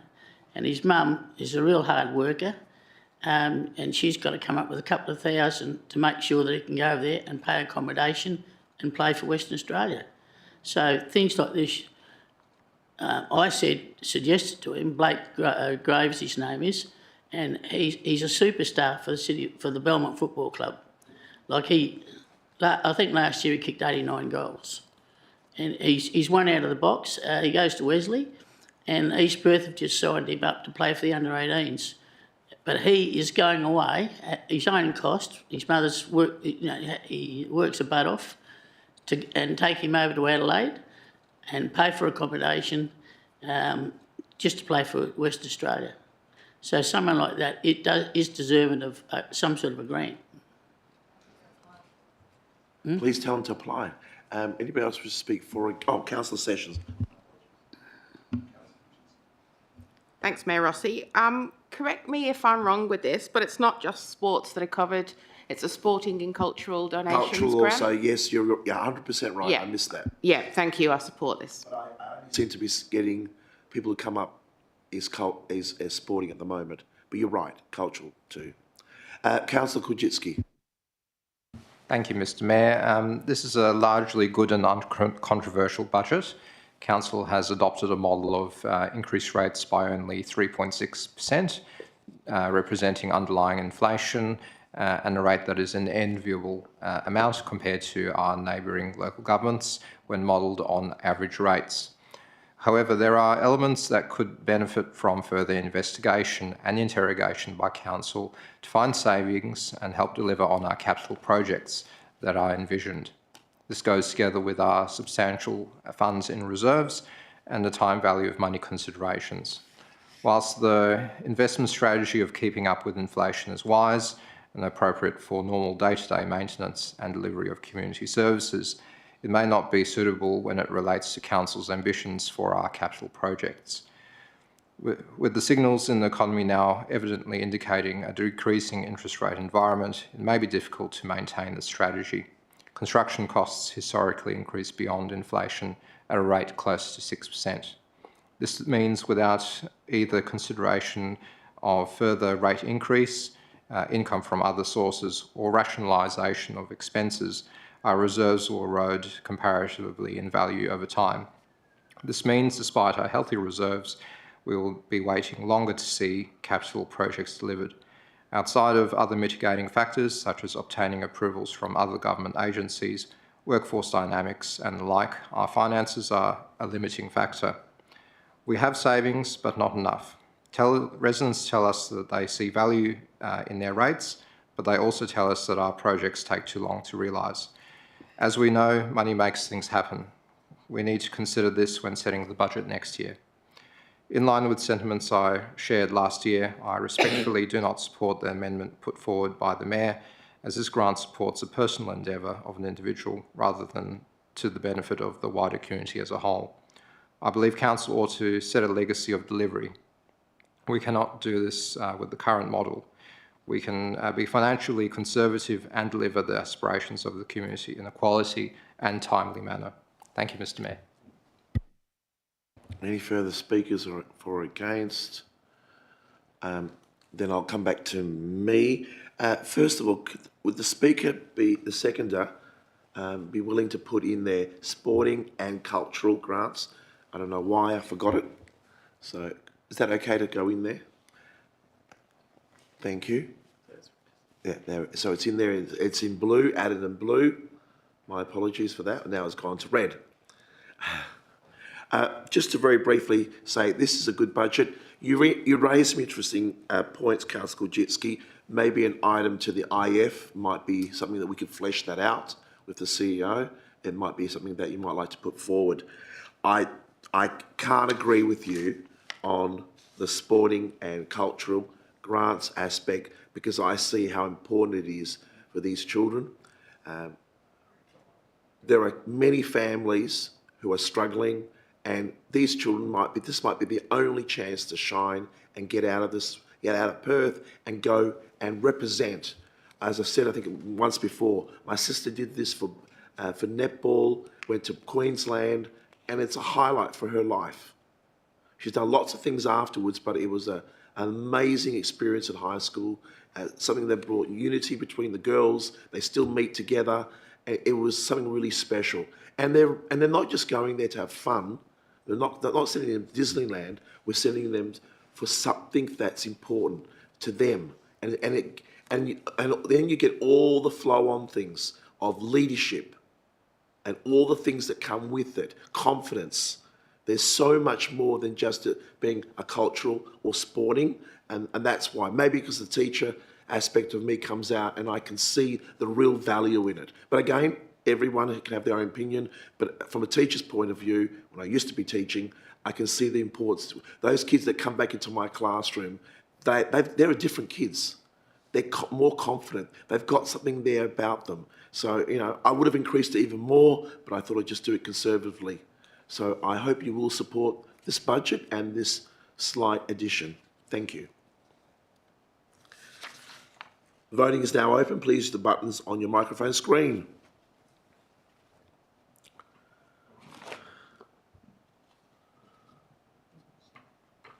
Councillor Harris, it's your turn to have problems with the button. Okay, the budget's passed 7 votes to 1. Thank you.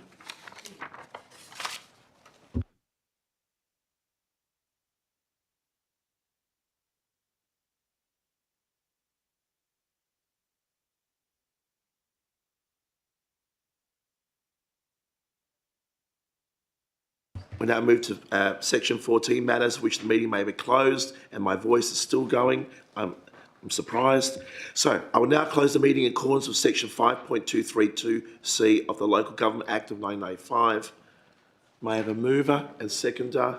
Moved by Councillor Davis, seconded by Councillor Harris. Voting is now open on your screen.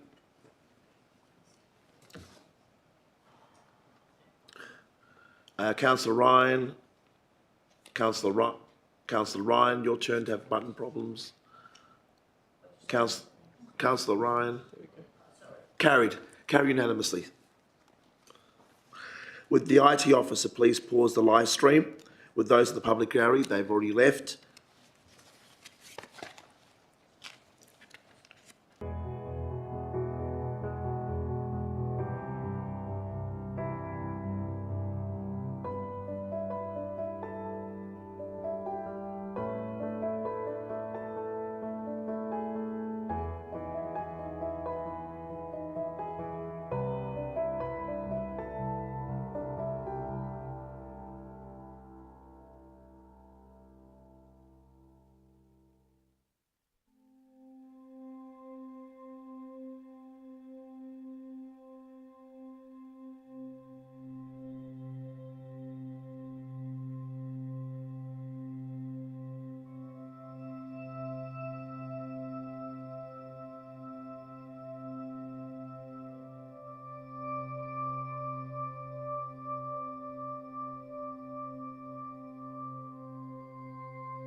Item 14.1, construction of concrete paths and vehicle crossovers.